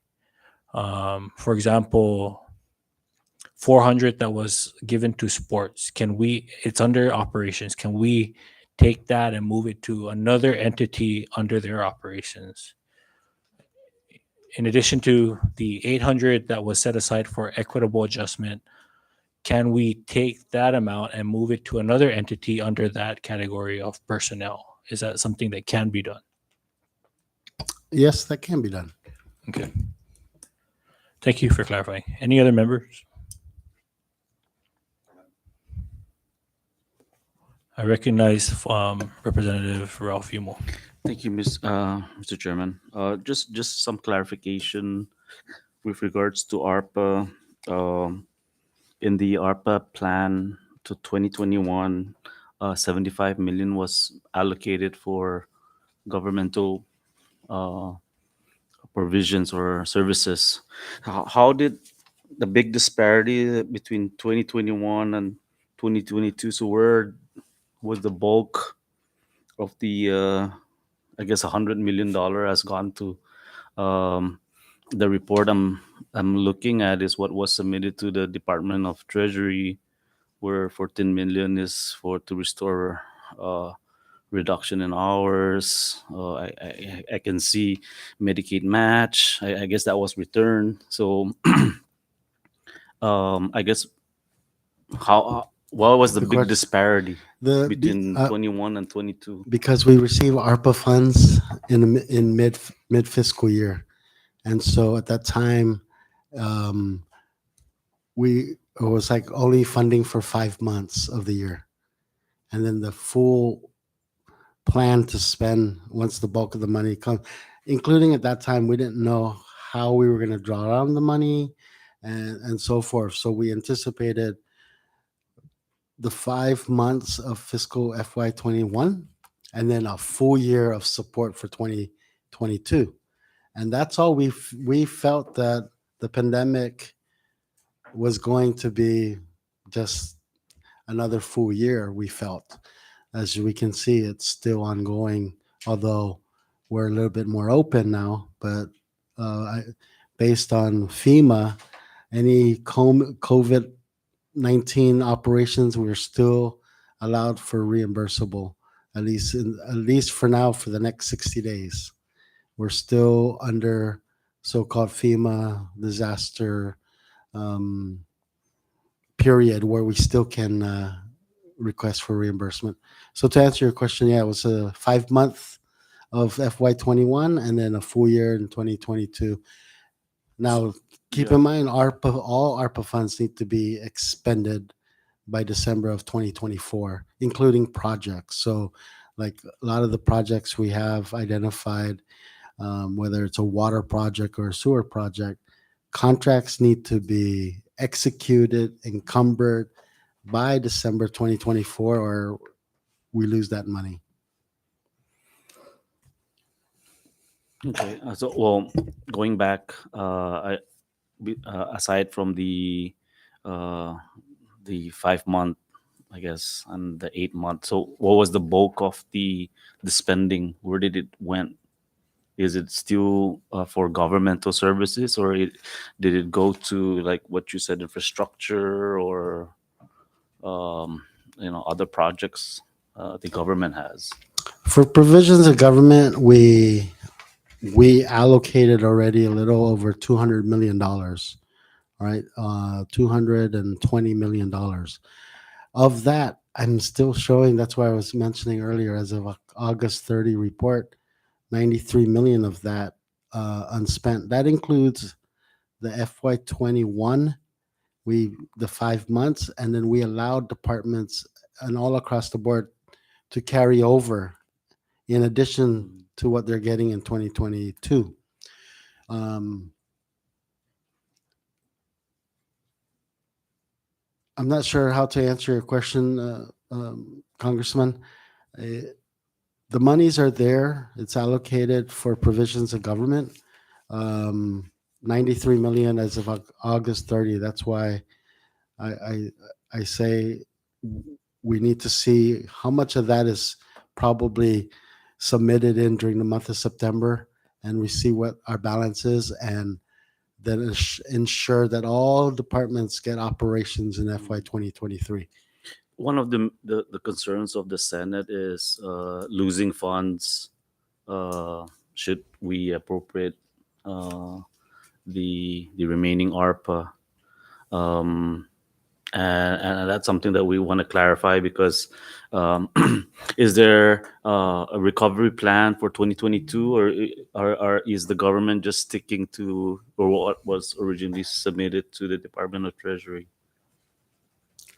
In terms of our provisions of government, Yes. Is there amendment? Are they changes? at this moment, we're still within the original plan, and we're pretty much sticking to it. Sticking to what was Yeah. submitted? And then lastly, Secretary, is with regards to, I guess, the casino operation in Rhoda. We have a casino here that failed to, remit. Does ARPA extend to the collections loss to our casino industry here? No, it does not. It does not. It's one of the ARPA regs that, and even if you are aware of a lot of Native American, what do you call that, reservations, that's one of the items that we cannot use it on any casino operation. Yeah. Duly noted. And in line with that, we in the House noticed the submittal of the Commonwealth Commission, Casino Commission, submitted a full budget request for full employment and I guess operation. I don't remember what was the amount, but for full, it's like a fully operational. 3.5 million. Yes. So, is it safe to say that we can reallocate that funding since there is no industry here in the CNMI? And there's only like 10 employees that needs to be addressed? The Commonwealth Casino Commission is supposed to operate based on the regulatory fees. And so, and they're considered self-support. To answer your question, if we identify another source to have them operate, sure.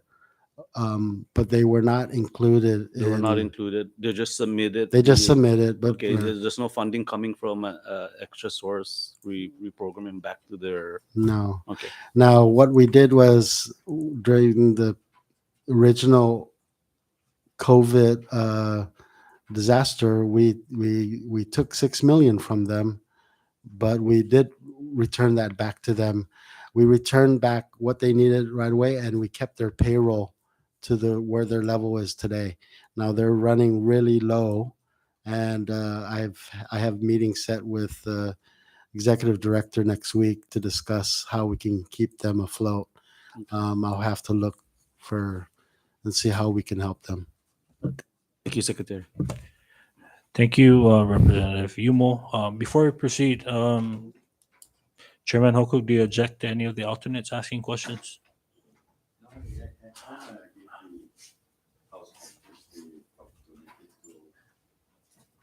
To ask the questions that you may have as it reflects to the Senate version.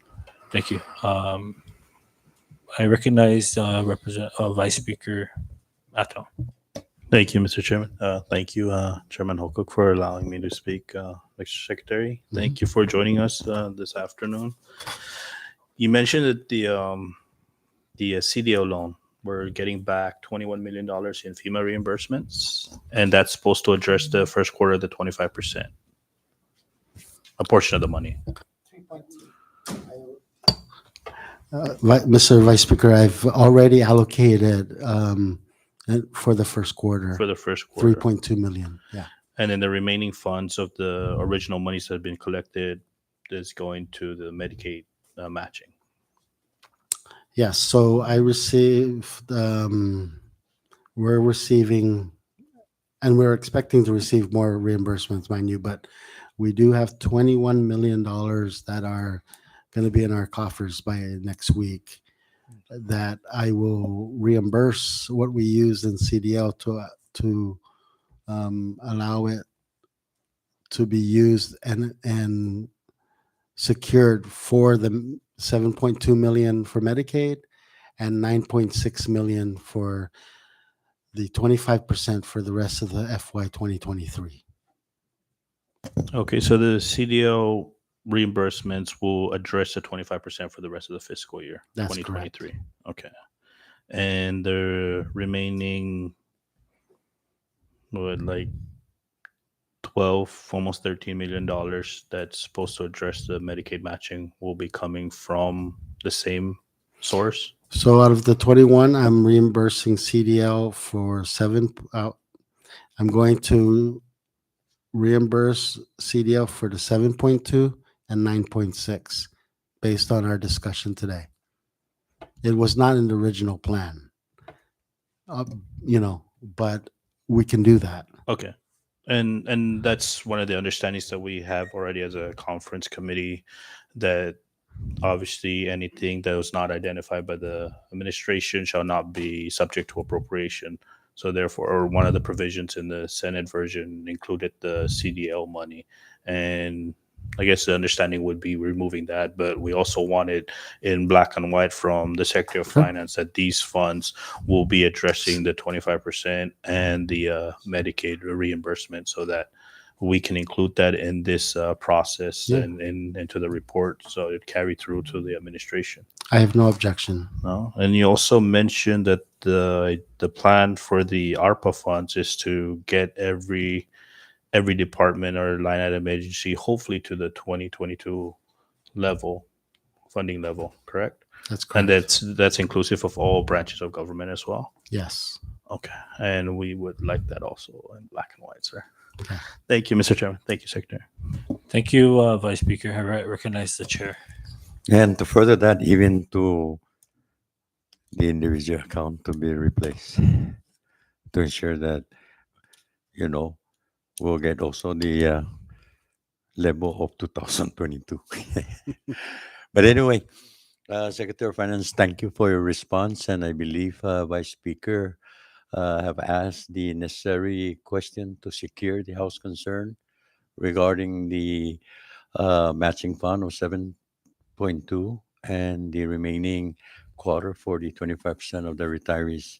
And that is the concern of the House in order for us to take action to go back and adopt the Senate version on 80/20. And with that assurance, the Vice Speaker also asked you to provide the committee with a written Mhm. assurance so that we can incorporate that in the committee report for reference and commitment by the administration that these two areas are secure. S- Third is you make mention that they will restore the level of operation on 2023 using the level of 2022 for operation. And that includes the judicial the judicial branch to receive the additional funding to have a complete level of the present fiscal year operation.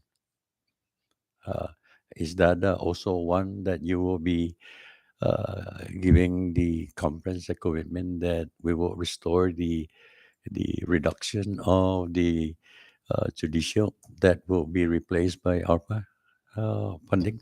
It will be, yes, on all three branches of government. Okay, thank you. So I guess, members, I think we have aired our concern regarding the three major issues, and maybe if it's good now to take a position of whether we will move forward to support the 80/20 and then incorporate all this testimony that the Secretary of Finance that his commitment in writing will be forthcoming to be part of this committee report and present it to the full body, both the House and the Senate, for approval. If that, With the understanding that we will move some of the funds that were set aside for at least two activities into other areas that can use those funding. One being the equitable adjustment, as well as the 400,000 from sports. to move to where? And that's something that we'll have to agree with everyone. Where can we put some of those funds into the agencies that could use those funds? So we have about 800, a little over 800,000 under personnel, under equitable adjustment that we can move, according to Secretary's statement today, that we can move to other areas, whether it be legislature or judiciary. And then we have 400,000 from the sports that is under operations that we could move to other entities needing operational funds. If that's something that the Senate can agree to, then Well, but we can I agree to thought that. that the Secretary of Finance just mentioned that ARPA can replace the shortfall of the judicial from the regular account? We And can. and if He that did is state so, that, yes. and if that can be done, then removing the additional 800,000 to fund other department, I don't know where, but we can, well, I'm unable to do that. But as you also, we have to seriously consider about, providing funding for sports, no fans, like players or whatever it is, as we continue to engage ourselves in any competition. And and I thought that we need to support also the sports, area. So, but though, having said that, we can discuss that later. If that's what really the House wants, then I think the members of the Senate will be amenable on that. Yeah, I think we can agree to the entire 80-20, provided that we shift at least the 800,000 and the 400,000 to other operations, to other activities Okay. within the government. And and what would happen to those people deserving the equitable adjustment? Are we gonna zero them out then? No, Is that what you're saying? these are what we would call the additional personnel. Um, I don't know how they would call it, whether it be a bonus or a temporary increase, but these are positions that are constitutionally protected from receiving any additional pay, and that's the reason why we included in the current year's provision of payment in excess of base salaries, but the governor had vetoed it under the argument that it's already in statute, so we don't need that language. And so, if it's already in statute and we don't need that language, then they're not entitled to receive these additional pays, and we can further just move it to.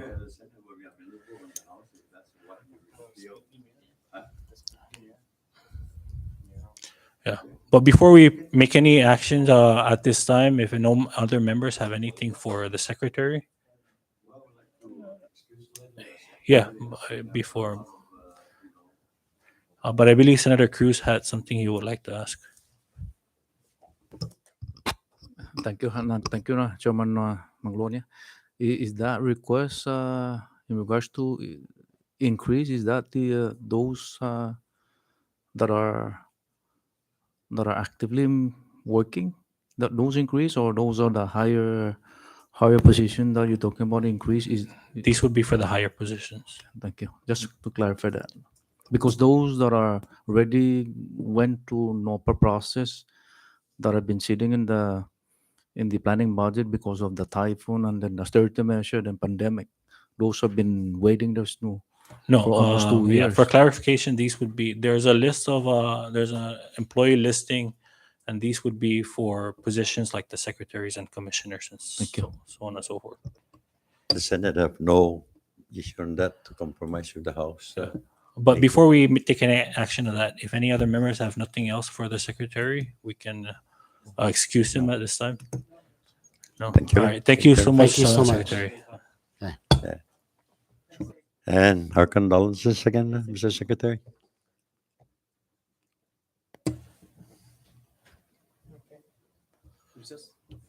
Not yet. So, All right, so- Chairman, shall we move then and vote for the 80-20 and then move forward with other amendments that we want to include in our report, like your recommendation to remove some of the concern that you need to fund another department or agency? As soon as we amend Schedule B, we can adopt Schedule B, and let's consider that final. Okay. And then any changes will be for A and C to where we move the Schedule B. And so I think we'll take one last recess for a while. We will take we will prepare the documents for the additional movement of the 1.2 million from the ARPA, and then we'll also include language or prepare language for the Medicaid retirees. and the removal of the liaison office. Um, we'll prepare language for that and for the amendments, and then we'll come back and then we'll vote on those. Maybe before we take recess, I just want to elaborate about why the Senate put that provision to establish, a business unit with a dollar amount figure is the fact that I don't know whether any one of you in the House member have been receiving calls from our patients that are in LA, San Diego, or Hawaii about the present predicament of services to be rendered. That medical referral will not allow them to do so. And if they want it, they will have to use their own money to call for services to go to the store or to go to get their medication. And the reason why I asked the members to look into putting the relation is the fact that we met with the CEO and we asked her, does she have any objection to establish the liaison office to provide additional services to our people needing uh, transportation and other logistic that will not be that medical referral will not be responsible for any of the costs associated as a result of establishing this. But we place this in the event that any governor that will be taking the helm next fiscal year will have that flexibility whether or not to create election office. As we all know that right now we have patients that are being hampered to be provided services to go to you know get their shopping for their meals. They were being prevented to hire the Uber that medical referral is supposed to pay from getting a refill in any of the pharmacies. And those are the things that prompted the Senate to see if that idea could be sold to the House when we put that inclusive in this budget to establish a liaison instead of medical referral. Uh, but the Senate is amenable. If the House sees that that's not necessary, then we are amenable also to the the wish of the House if they want to take it out. But we're just putting that opportunity in the event that whoever will take the helm of the governor's office or the next congressman and senators that they have no uh, difficulty in providing funding for that because we have already established a business unit rather than not having one. Uh, and we put the number of liaison personnel to the respective areas that our patient being referred to, such as in Guam, Honolulu, LA, and San Diego. And I guess we are contemplating again to reopen the Philippine office for our referral. And those are the things that the Senate took in consideration for any future leaders that will be receiving all these complaints. And if necessary, it's up to them whether to fill in the number of FTEs or fund the the liaison office, but it's just an idea to get ready in the event that we need that service to provide to our people needing those additional assistance, right? But it don't make a big thing for the Senate if the House will not agree to that. I guess the impact of that is only $25 in this budget, no? And it will be your duty if you come back. If you come back again to serve on the 23rd legislature, then work with that and whoever the next governor.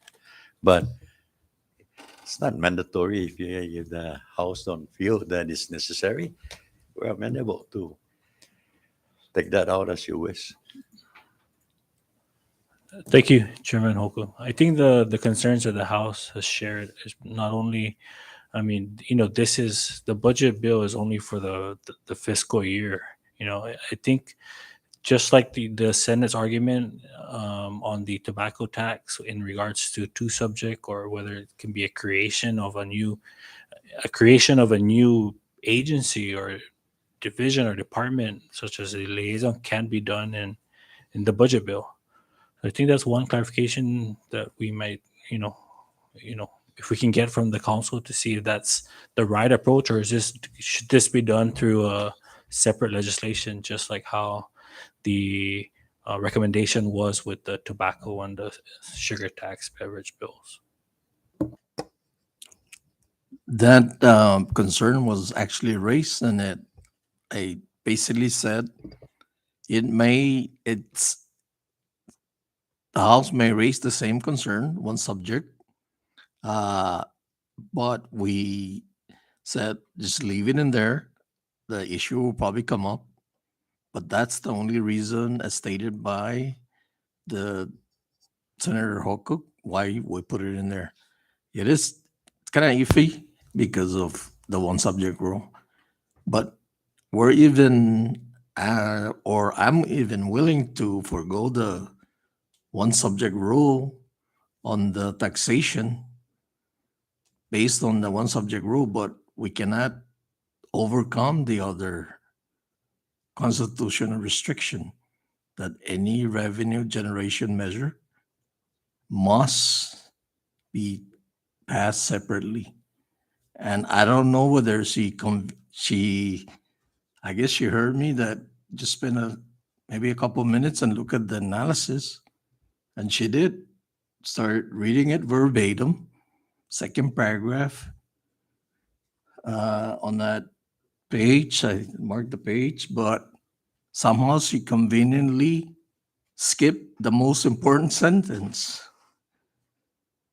which is the last sentence of the second paragraph. Let me refer to my notes. I can tell you exactly where it's at.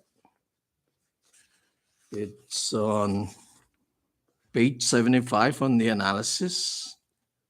And the sentence that she skipped reads, revenue bills, comma, authorization bills, and appropriation bills may derive, comma, but are passed separately from the budget. That's the hurdle that we cannot get over. Never mind the one subject rule. So the same argument can be made to the liaison office. Under one subject rule, yes. No, but under that creation of,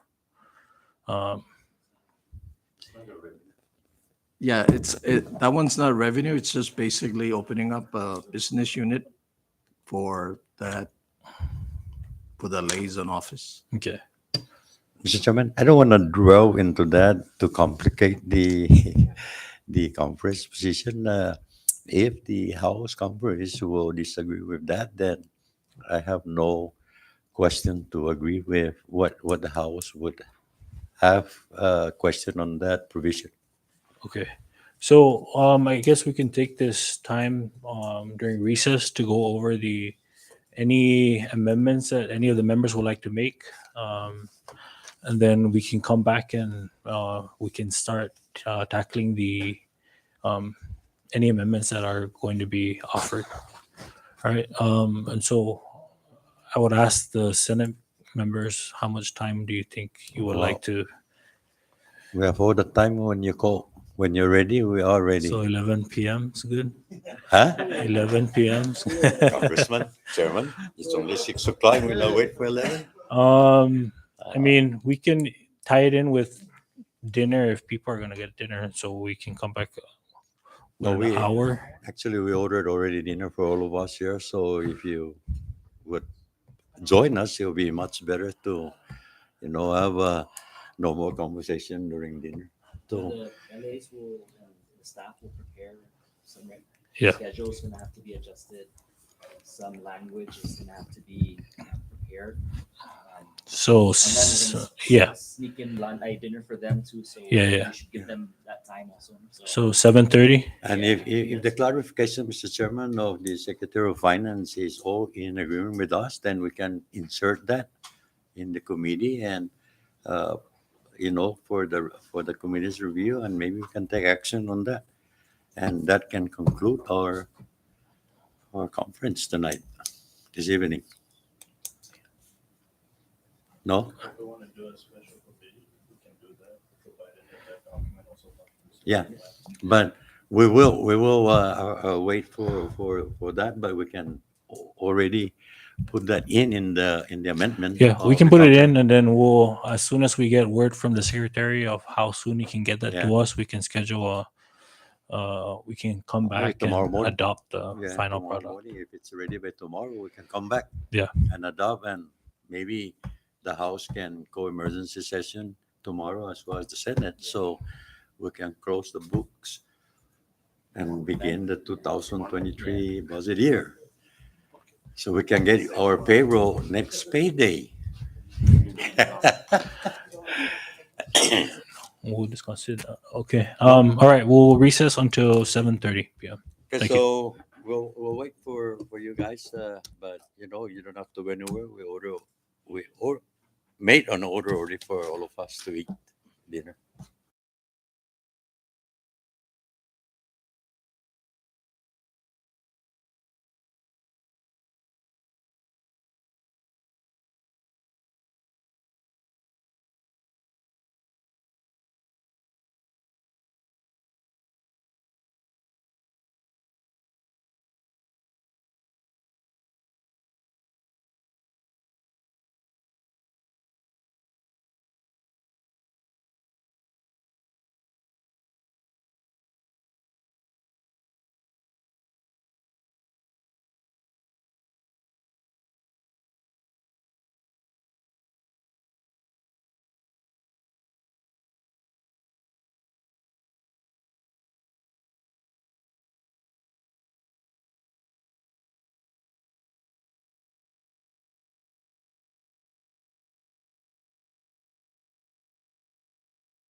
recess.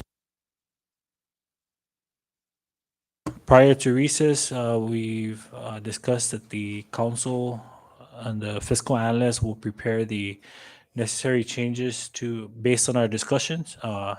Council Tyrone will go over the proposed changes, and at the end of the presentation, we'll discuss these changes as a committee and determine whether this is a product we can all agree to. And so I hand the floor over to Council Tyrone. Thank you, Chairman. I'll go through the changes line by line, and if there's any questions, feel free to interrupt.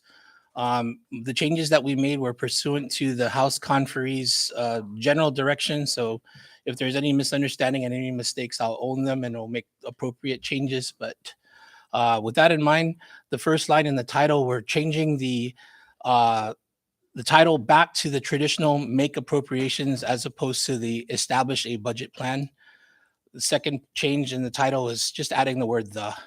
On section 101, line 2, we reverted again back to the traditional Appropriations and Budget Authority Act of 2023 and deleted the word plan. Section 102.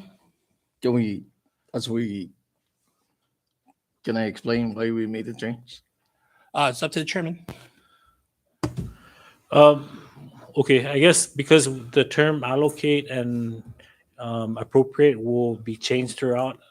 If you would like to discuss the reasoning behind that, then we can proceed with Okay. changing the rest. And actually I surprised myself because we've been doing this year after year, and the reason why we changed the title and the short title because under the analysis on page 75, it talks about, and this is specifically what it says. The budget document is a plan for collection of revenue and expenditure of funds. It does not constitute legislation with respect to raising revenue, to authorization, or to appropriation of Commonwealth funds. That's on page 75. I think one of the members, I think it was Rep. Yumo, that kind of like during your session pointed out is there a difference or is there a definition for appropriations and allocation? So when I changed the title, I kind of changed all, I think, except for one, I think I may have missed one. I changed the word appropriation to allocation or allocated or allocates. Because the analysis talks that it's this FY 2023 is not an appropriation act. It's a budget plan. But it's only a title and it's a reference anyways, but the law is the text of what's in there. References, we can forgo. But that's the reason why I made the change.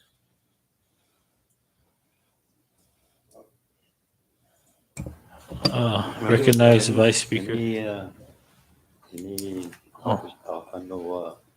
comments regarding returning back the appropriation? If no issues.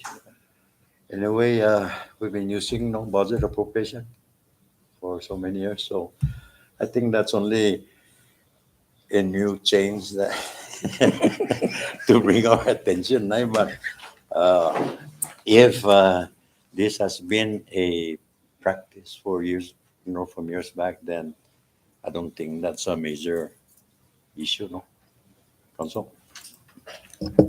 Unless it will impact the distribution. I'm fine, but the only reason why I really made the change so that it fits my argument of the one subject rule. Because the one subject rule talks about appropriations. And if the budget plan is not an appropriation bill, then those exceptions don't apply at all. But again, titles are references the law is in the text of the body, the act itself. So I'm willing to let it go based on past practices. Vice Speaker, you had your hand up. Oh, yeah, thank you, Mr. Chairman. And we understand the analysis, but in the Planning and Budgeting Act, it only talks about appropriations. And the legislature's authorities to appropriate funds, it's when it gets to finance, it's when it's allocated to various business units in this case, no? So if we're going to allocate money, it better be liquid cash, and these entities better know that that's the money that they're getting. With an appropriation, it's a projection of the collections for the fiscal year.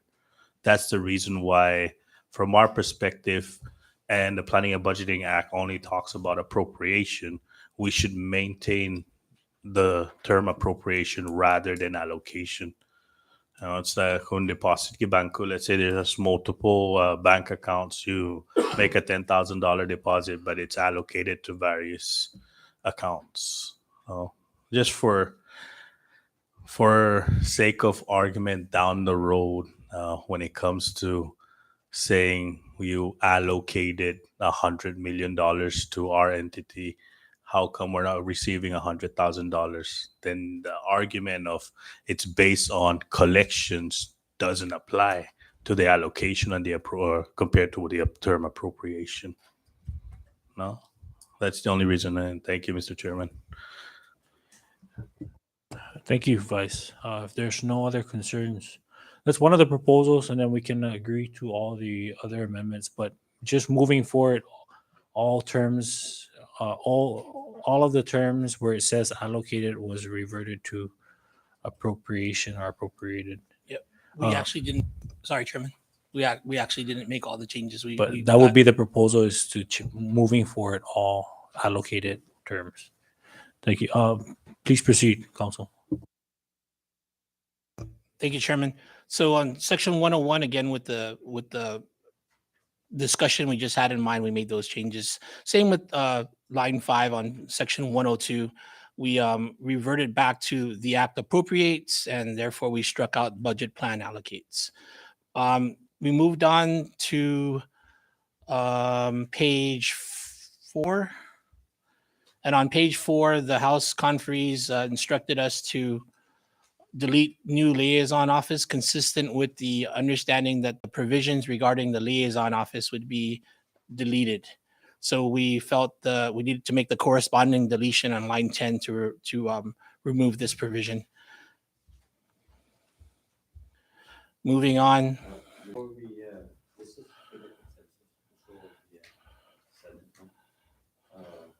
So that we don't have to go back again.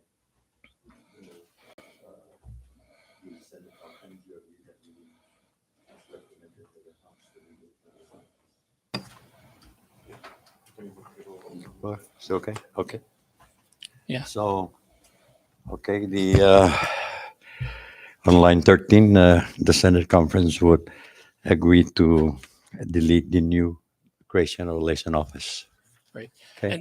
And just Chairman Hokuk, if I may, this is consistent with Council Bermudez's interpretation of the one subject rule. We believe that if it's going to apply in some certain circumstances, it applies to all circumstances. So we're either all the way right or all the way wrong. So we're going to be consistent. So Well, again- we've discussed this already, and Yeah. that although this is not a revenue generation, it's just an insertion for potential service in the future that we put that in. But Yeah. I think we have delivered it. No, already that maybe not at this time that requires to put this in this Right. appropriation bill at this time. Right. Okay. And, you know, I'm obviously not a member, but I'll be happy to work on the standalone legislation when the time arises. Okay, if I may. Thank you, Chairman. So the next change.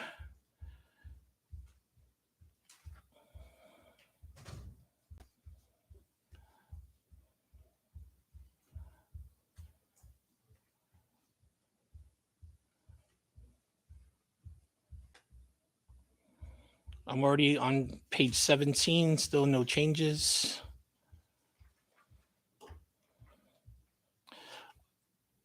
Chapter 5, reprogramming authority that appears on page 21. So what we did was we struck out the A provision. So lines 5 through 8 that appear there are gone. That's why it's struck through. And the new A will be starting pursuant to 1 CMC 7402E. That provision will be the new. Actually, it's not an A because there's no other provision. So whenever there's just one single paragraph, we don't letter it.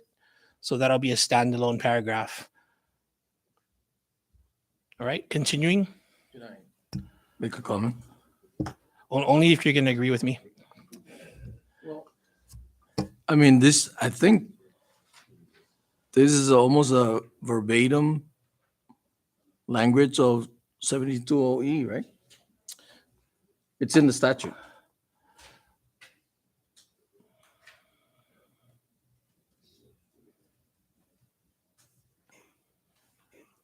Well, the statute won't reflect the 25% pension benefits reference, but the governor does clearly have reprogramming authority up to 25%. It doesn't list the specific beneficiary. And I think the chairman can address that point. The deletion of this provision. Oh, yeah. So we deleted the reprogramming authority for 25% because it will be addressed in the later provision. We added it onto the Senate's provision on the CDL that's being reserved for the 7.2. And so we're adding on the roughly 13.5 million in addition to the 7.2 that will be reserved from CDL. So instead of having the governor reprogram money to find the money to reprogram based on what we'll be receiving from Secretary of Finance, that will be reserved for the retirees. So that's the reason for the deletion of this provision.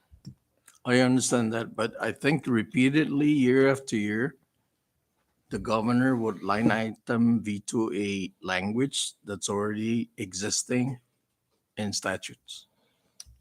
Right. So council, that's why we're taking it out. We don't want him to veto it. It's already gone. We'll veto it for him. It's gone.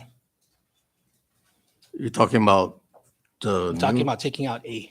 Yeah, but the new provision, isn't that 1 CMC 70? Isn't that a cut and paste of? The new provision on B would, the current B that'll be the new standalone will be, it's just reporting to the presiding officers. That's all. All right. I think if I may, Council Bermudez, what he's trying to say is this is currently in existing statute, therefore we do not need it in here. Is it? Is this language? Yeah, and It's existing to the extent of the reprogramming, but the governor's reprogramming authority in the statute's not limited to the pension shortfall filling. It says, it says to fund shortfall of the retirees 25%. That's not in the statute. I get it. And I think both sides agree that that will be taken out. Yes. But this current language right here that is to be the standalone Yes. provision under that section 501 reprogramming, Yes. do we even need it? Well, I still stand on the fact that it's just the governor's report to the presiding officers, which But that's already in current statute. I don't believe so. No, it's not. No, there's a reprogramming aspect that Council Bermudez was referencing, but the reporting Oh, is not in the statute, unless Okay. I'm mistaken. I'm not mistaken. got it. So clarified. Continue. Thank Council. you. Moving on, we're good all the way until section 701. And that's just, again, this whole appropriated versus allocated change. And we didn't make all the changes. I believe we got through section 7, chapter 7, but we were running out of time. We needed to come back, but that's something that I think the chairman says that you will, as a conference committee, decide amongst yourselves. let us know which verb you're going to go with, and we'll go with that direction. Because I for one, don't think that it significantly matters, but I like the tradition, and I think I agree with the vice speaker's rationale that appropriated is for projections and figures that are based on projections, whereas allocation is a subunit of appropriation. So once we appropriate $1 million, we can allocate $500,000 for personnel and $500,000 for operations. That's why the verb allocated is basically a subset of appropriated. So they're not necessarily interchangeable, but I don't want to stand on ceremony and delay the budget process for a verb. Not in this case. Yeah. Thank you, Council. I think it's been established already that moving forward, all allocations will allocated to appropriated. Right. Okay. Thank you. So moving on to chapter section 703 under the judicial branch, we are going to be adding a paragraph B, and that's notwithstanding Title 1, Section 7204 of the Commonwealth Code, without prior legislative approval, no funds appropriated to the judicial branch shall be reduced. The Chief Justice shall be the expenditure authority for the judicial branch. This is in addition to the current bill. This is on page 24, Chairman.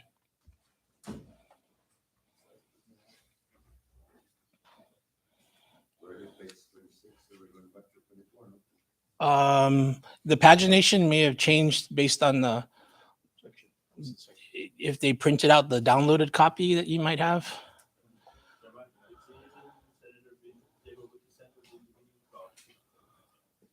Section 703 Judicial Branch, roughly page 24.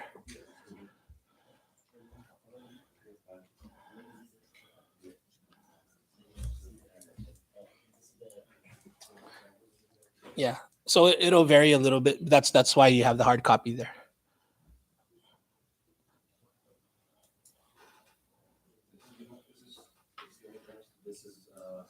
No, actually, we do the same thing for the legislature just down below. Notwithstanding the same section, without prior legislative approval, no funds appropriated to the legislature shall be reduced. So we do the same thing, identical language to both the legislature and the judiciary. Mrs. Comment. Recognize Council Bermudez. I think the only reason why we deleted it, because in the FY 2022 budget plan, it was deleted because when there's a reduction in revenue, there's a statutory provision that says the appropriation or allocation shall be reduced proportionally. That's in statute, so. But we can leave it. Yeah, that's what the notwithstanding clause will effectuate. All right. May I proceed? Okay. So again, on section 704, we use the identical language, and that causes the section that starts on the paragraph that starts on page line 13 to become B. So that was previously that was just the beginning of the paragraph before we added in this section A. Okay, Senator Neighbors, okay? All right. So moving on, we are on the page 25 under the price index of all government consumption expenditures and gross investment. We added in this provision above, which is provision A. And in doing so, the provision A, we had to re-letter all the existing paragraphs. So all these highlighted yellows are just going to reflect C was formerly B, D was formerly C. So we just highlighted that just to show everybody the changes that we made. E is the new E with the new addition of A. Same with the F coming up. That was formerly the G. And, or sorry, the other word, E. And yeah, Legislative Bureau is a new G, and House Northern Marianas College is a new H. So nothing changed except for the letters because we had to add the A. Sorry, Youth Congress. What did I say? Okay, so used to NMC. My apologies. Yeah. So in section 705 executive branch, the beginning on line 19, I was instructed to delete the language. A new business unit is established entitled liaison office. And again, this is consistent with the removal of the business unit on I think it was page 4. And so this whole paragraph related to the liaison office is struck. May I proceed? Okay. Now on paragraph D, we added the language that we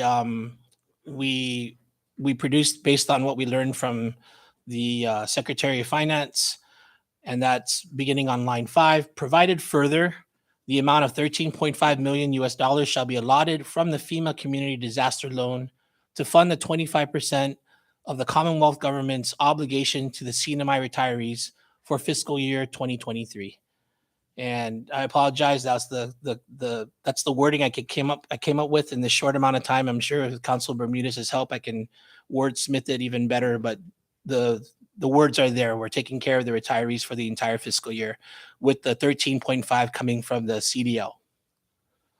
Yes. Yeah. The 13.5 language is already been created, not the first one. So I think what should reflect here is the 9.5 million dollars. Yeah, it's my understanding, and I'm not the math guy, but the first quarter plus second, third, and fourth is going to total 13.5 as a whole. Yeah. I just wanted to make sure, Council Tyrone, the lettering is consistent because of the previous page. You deleted the references to the new medical referral. Right. So that would be C.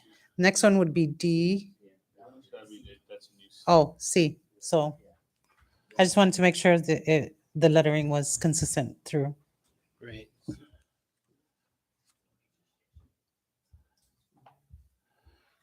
That's I needed a Snickers at that point, probably. Just on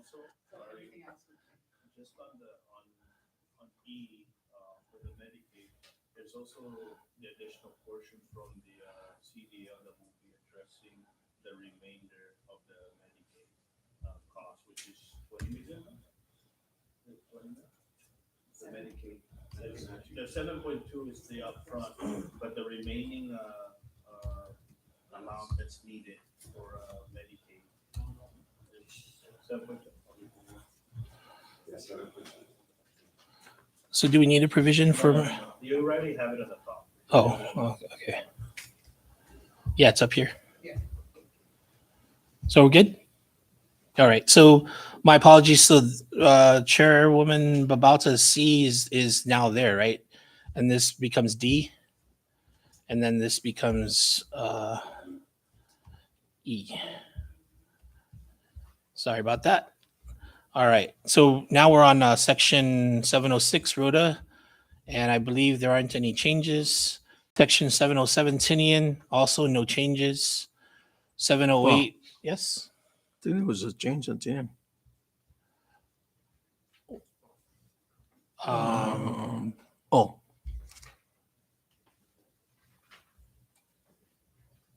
Okay. okay, the engineer's there. AVTC. Okay, it's fine. Okay. Okay. Yeah, we're straight shooting. If we made a change, we tried our best to highlight it. I confess, if I changed the here and there, I did not highlight that. 708 Saipan, I believe, is unchanged. 709 unchanged. 710 independent programs. No changes there. 711 is unchanged. Yes. Just on the second set of notice, I'm not taking this wants to keep this in the budget regarding the developers infrastructure tax. Because that's a local appropriation. If you guys are gonna allow the budget to lock up $70,000, or would you guys rather have that in the local level so you guys can determine a contractual agreement rather than an actual rather than locking yourself out of $70,000. I know there's a language that was added in the Senate regarding the development infrastructure tax to be reserved for engineer. Right. And if you guys are locking up 70 right there, so if you're locking up $70,000 and you don't get an engineer within the first quarter, he's already employed. Yeah. Okay. So you're stripping the local level for $70,000. Okay. All right. So I think 708, 709, 710, we're good. We're on page 32. 711 is good and 712 is good. No changes.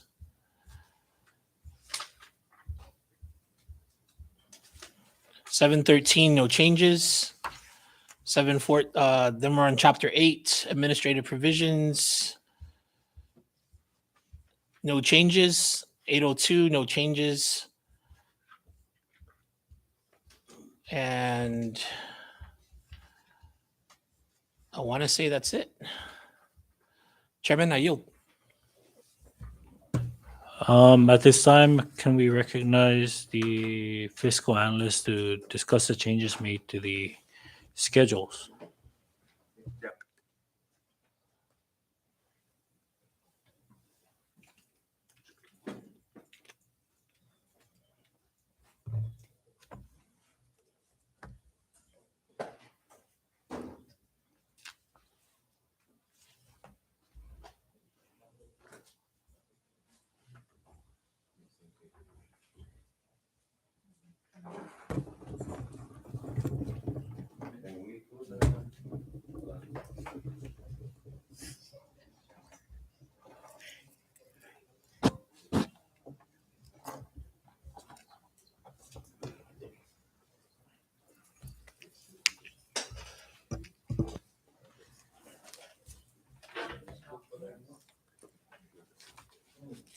You can see that clearly, or you want? Oh, okay. Make it bigger, no? See. Come more. That's better. Okay. Already, I'm going to start first with the general fund, Schedule A, and identify all the changes that we made during this exercise. So first, we have to go into the youth services under the Department of Community and Cultural Affairs. So we go down to that activity. Oh, let me just lock this up. I don't know.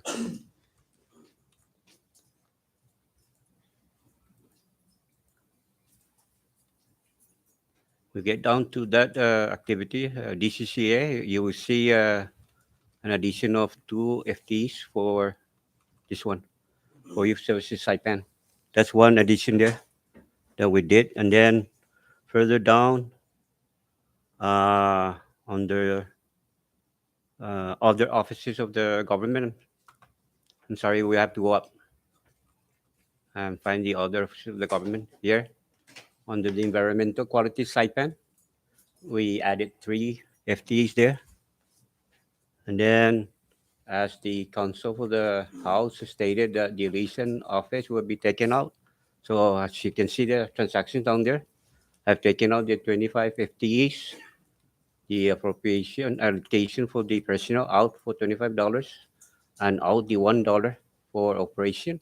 And then the total $26 that were reallocated earlier, we had to move it into a mayor of Tinian, 13, and mayor of Rota, 13 on operation. So if we go down to those 2 activities, mayor of Rota and Tinian, you will see the additional 13 on each of those municipalities. So let's go down.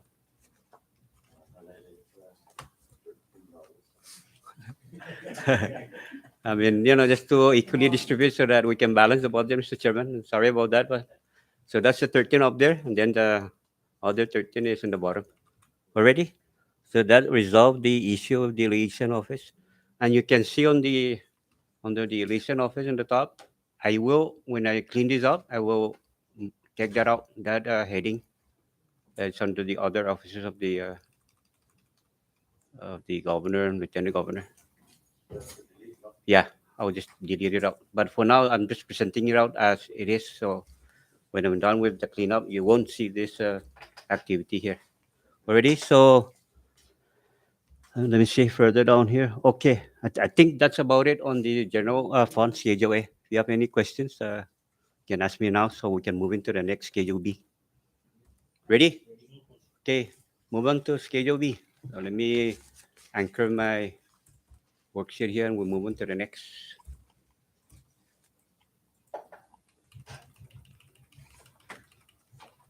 Okay, so here we are, Schedule B, ARPA. And I'm gonna identify all the changes that we did here.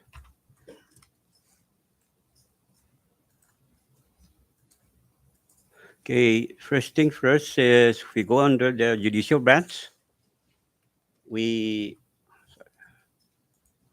added $1 to each allocation activity there on personnel. See all those $1 accounting to 7, and then the same thing on operation. We added $1, and that's total 7. Then moving down to judicial branch, same story. We added $1 for each, I'm sorry, legislative branch. Then on personal, the same thing. Okay, and that's 12,000 there for LB. That relates to an adjustment on some employees. Okay, and that's what happened there. Moving on to, yeah.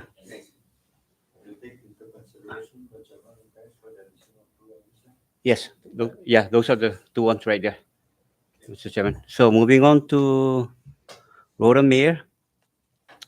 You know, the 800,000 that we took out from the equitable salary adjustment, we split it out between the mayors. So let's go down to the mayor of Rhoda, Tinian, Saipan, and Northern Ireland.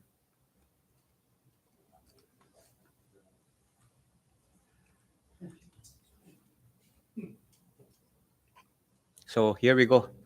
Out of the 800 some thousand, we gave Rhoda 200,000 equally with Tinian. You see Tinian here. Then Saipan mayor gets 400, and the rest is given to Northern Ireland. All right, and then $69,866. Yeah. Yes, sir. That's actually 800. And then, of course, we go down further. You will see that we took out the 800 from the equitable account under independent program. There we go. And that will balance out the schedule A and B, basically. Thank you, Mr. Chairman. Eric, yeah. Thank you, fiscal analysts and council Tyrone and Bermudez.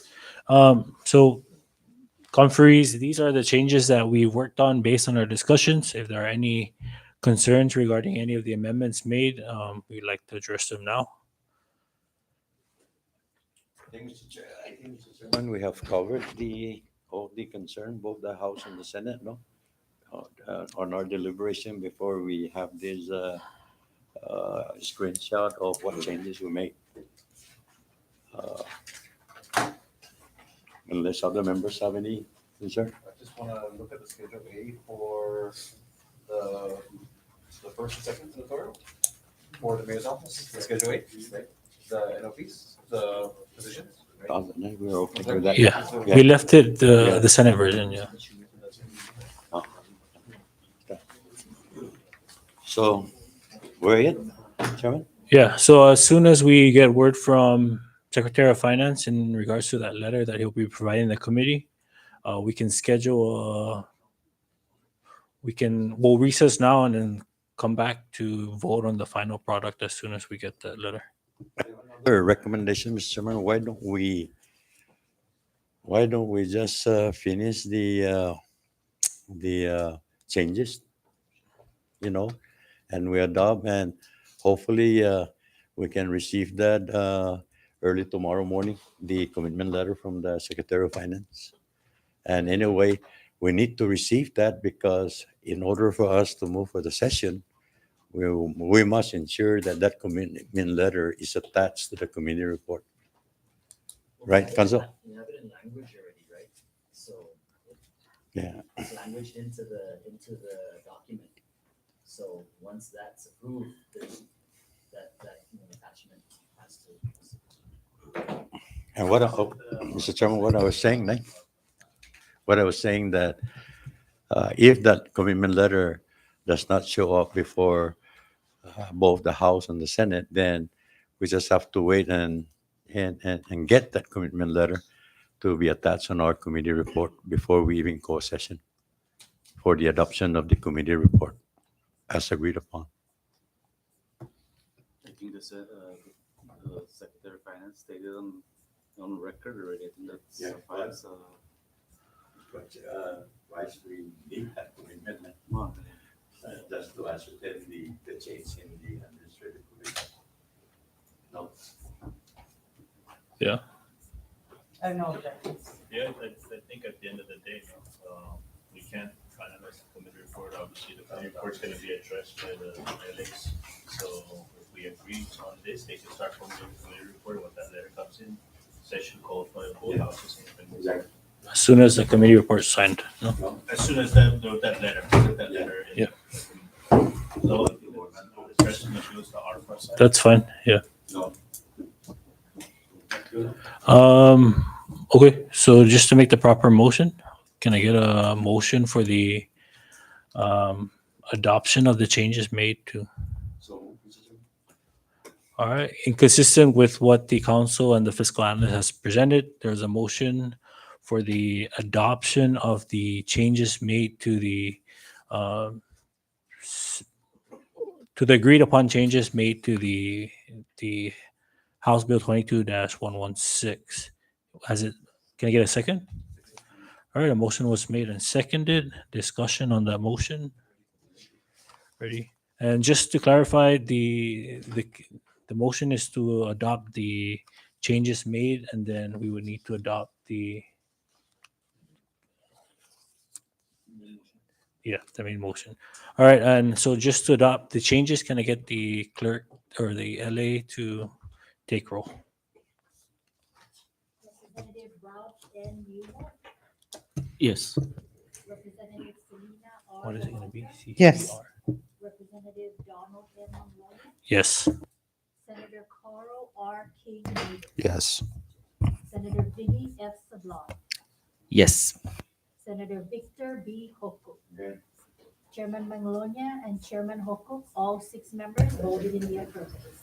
With all 6 members voting in the affirmative, the House Bill 22-116 HD2 SS1 CCS or CC1 CCS1 hereby. Oh no. Yes, hereby passes. Now moving on to the main motion. Okay, I'm sorry. Yes, as amended. Now, can I get a motion for the adoption of? All right. Mr. Chairman. Recognize. Thank you. At this moment, I'd like to officially offer a motion to adopt House Bill number 22-116 HD2 SS1 in the form of CCS1. So move. All right, there's a motion made and was seconded. Discussion on that motion. Great. Clerk, sorry, LA, please take the roll. Representative Selena R. Bobowski, Yes. Representative Ralph N. Newman, Yes. Representative Donald M. Malloy, Yes. Senator Carl R. King Davis, Yes. Senator Vinny F. Sablon, Hungad. Senator Victor B. Hoko, yes. Chairman Manglonia and Chairman Hoko, all 6 members voted in the affirmative. Thank you, Claire. With all 6 members voting in the affirmative, the committee hereby passes HB 22-116 HD2 SS1 CCS1. All right, and that concludes the items on the agenda. And at this time, can I get a motion for adjournment? Oh, sorry. Yeah, we'll recess until such time we receive the report from the Secretary of Finance, and then we'll call for a meeting. We'll come back from recess shortly after. All right. Just before we move to the recess, Mr. Chairman, I would like to provide a statement on behalf of all of us. And I would like to thank our counterpart, the House Conference, for coming together in a very cordial and diplomatic understanding as to how we're going to move forward with the 2023 fiscal year. And we're very happy from all of us to have our personnel in all the department and other agency inform them of our action that we all avail or avoid the potential partial shutdown in the government operation. And again, thank you on behalf of the Senate President. And we also extend our sincere thank you to your speaker for the quick response in formulating this conference to move forward with our 2023 budget. Thank you. Thank you, Chairman Hoku. Under that same token, we also express our appreciation. But as soon as we get we sign the committee report, then that's hopefully we can get that done before lunch tomorrow. And so with that, we'll reserve additional comments from the members when that time comes. And so with that, can I get a motion for the adjournment? At this time, again, we take recess until tomorrow. And so thank you, everyone. Recess.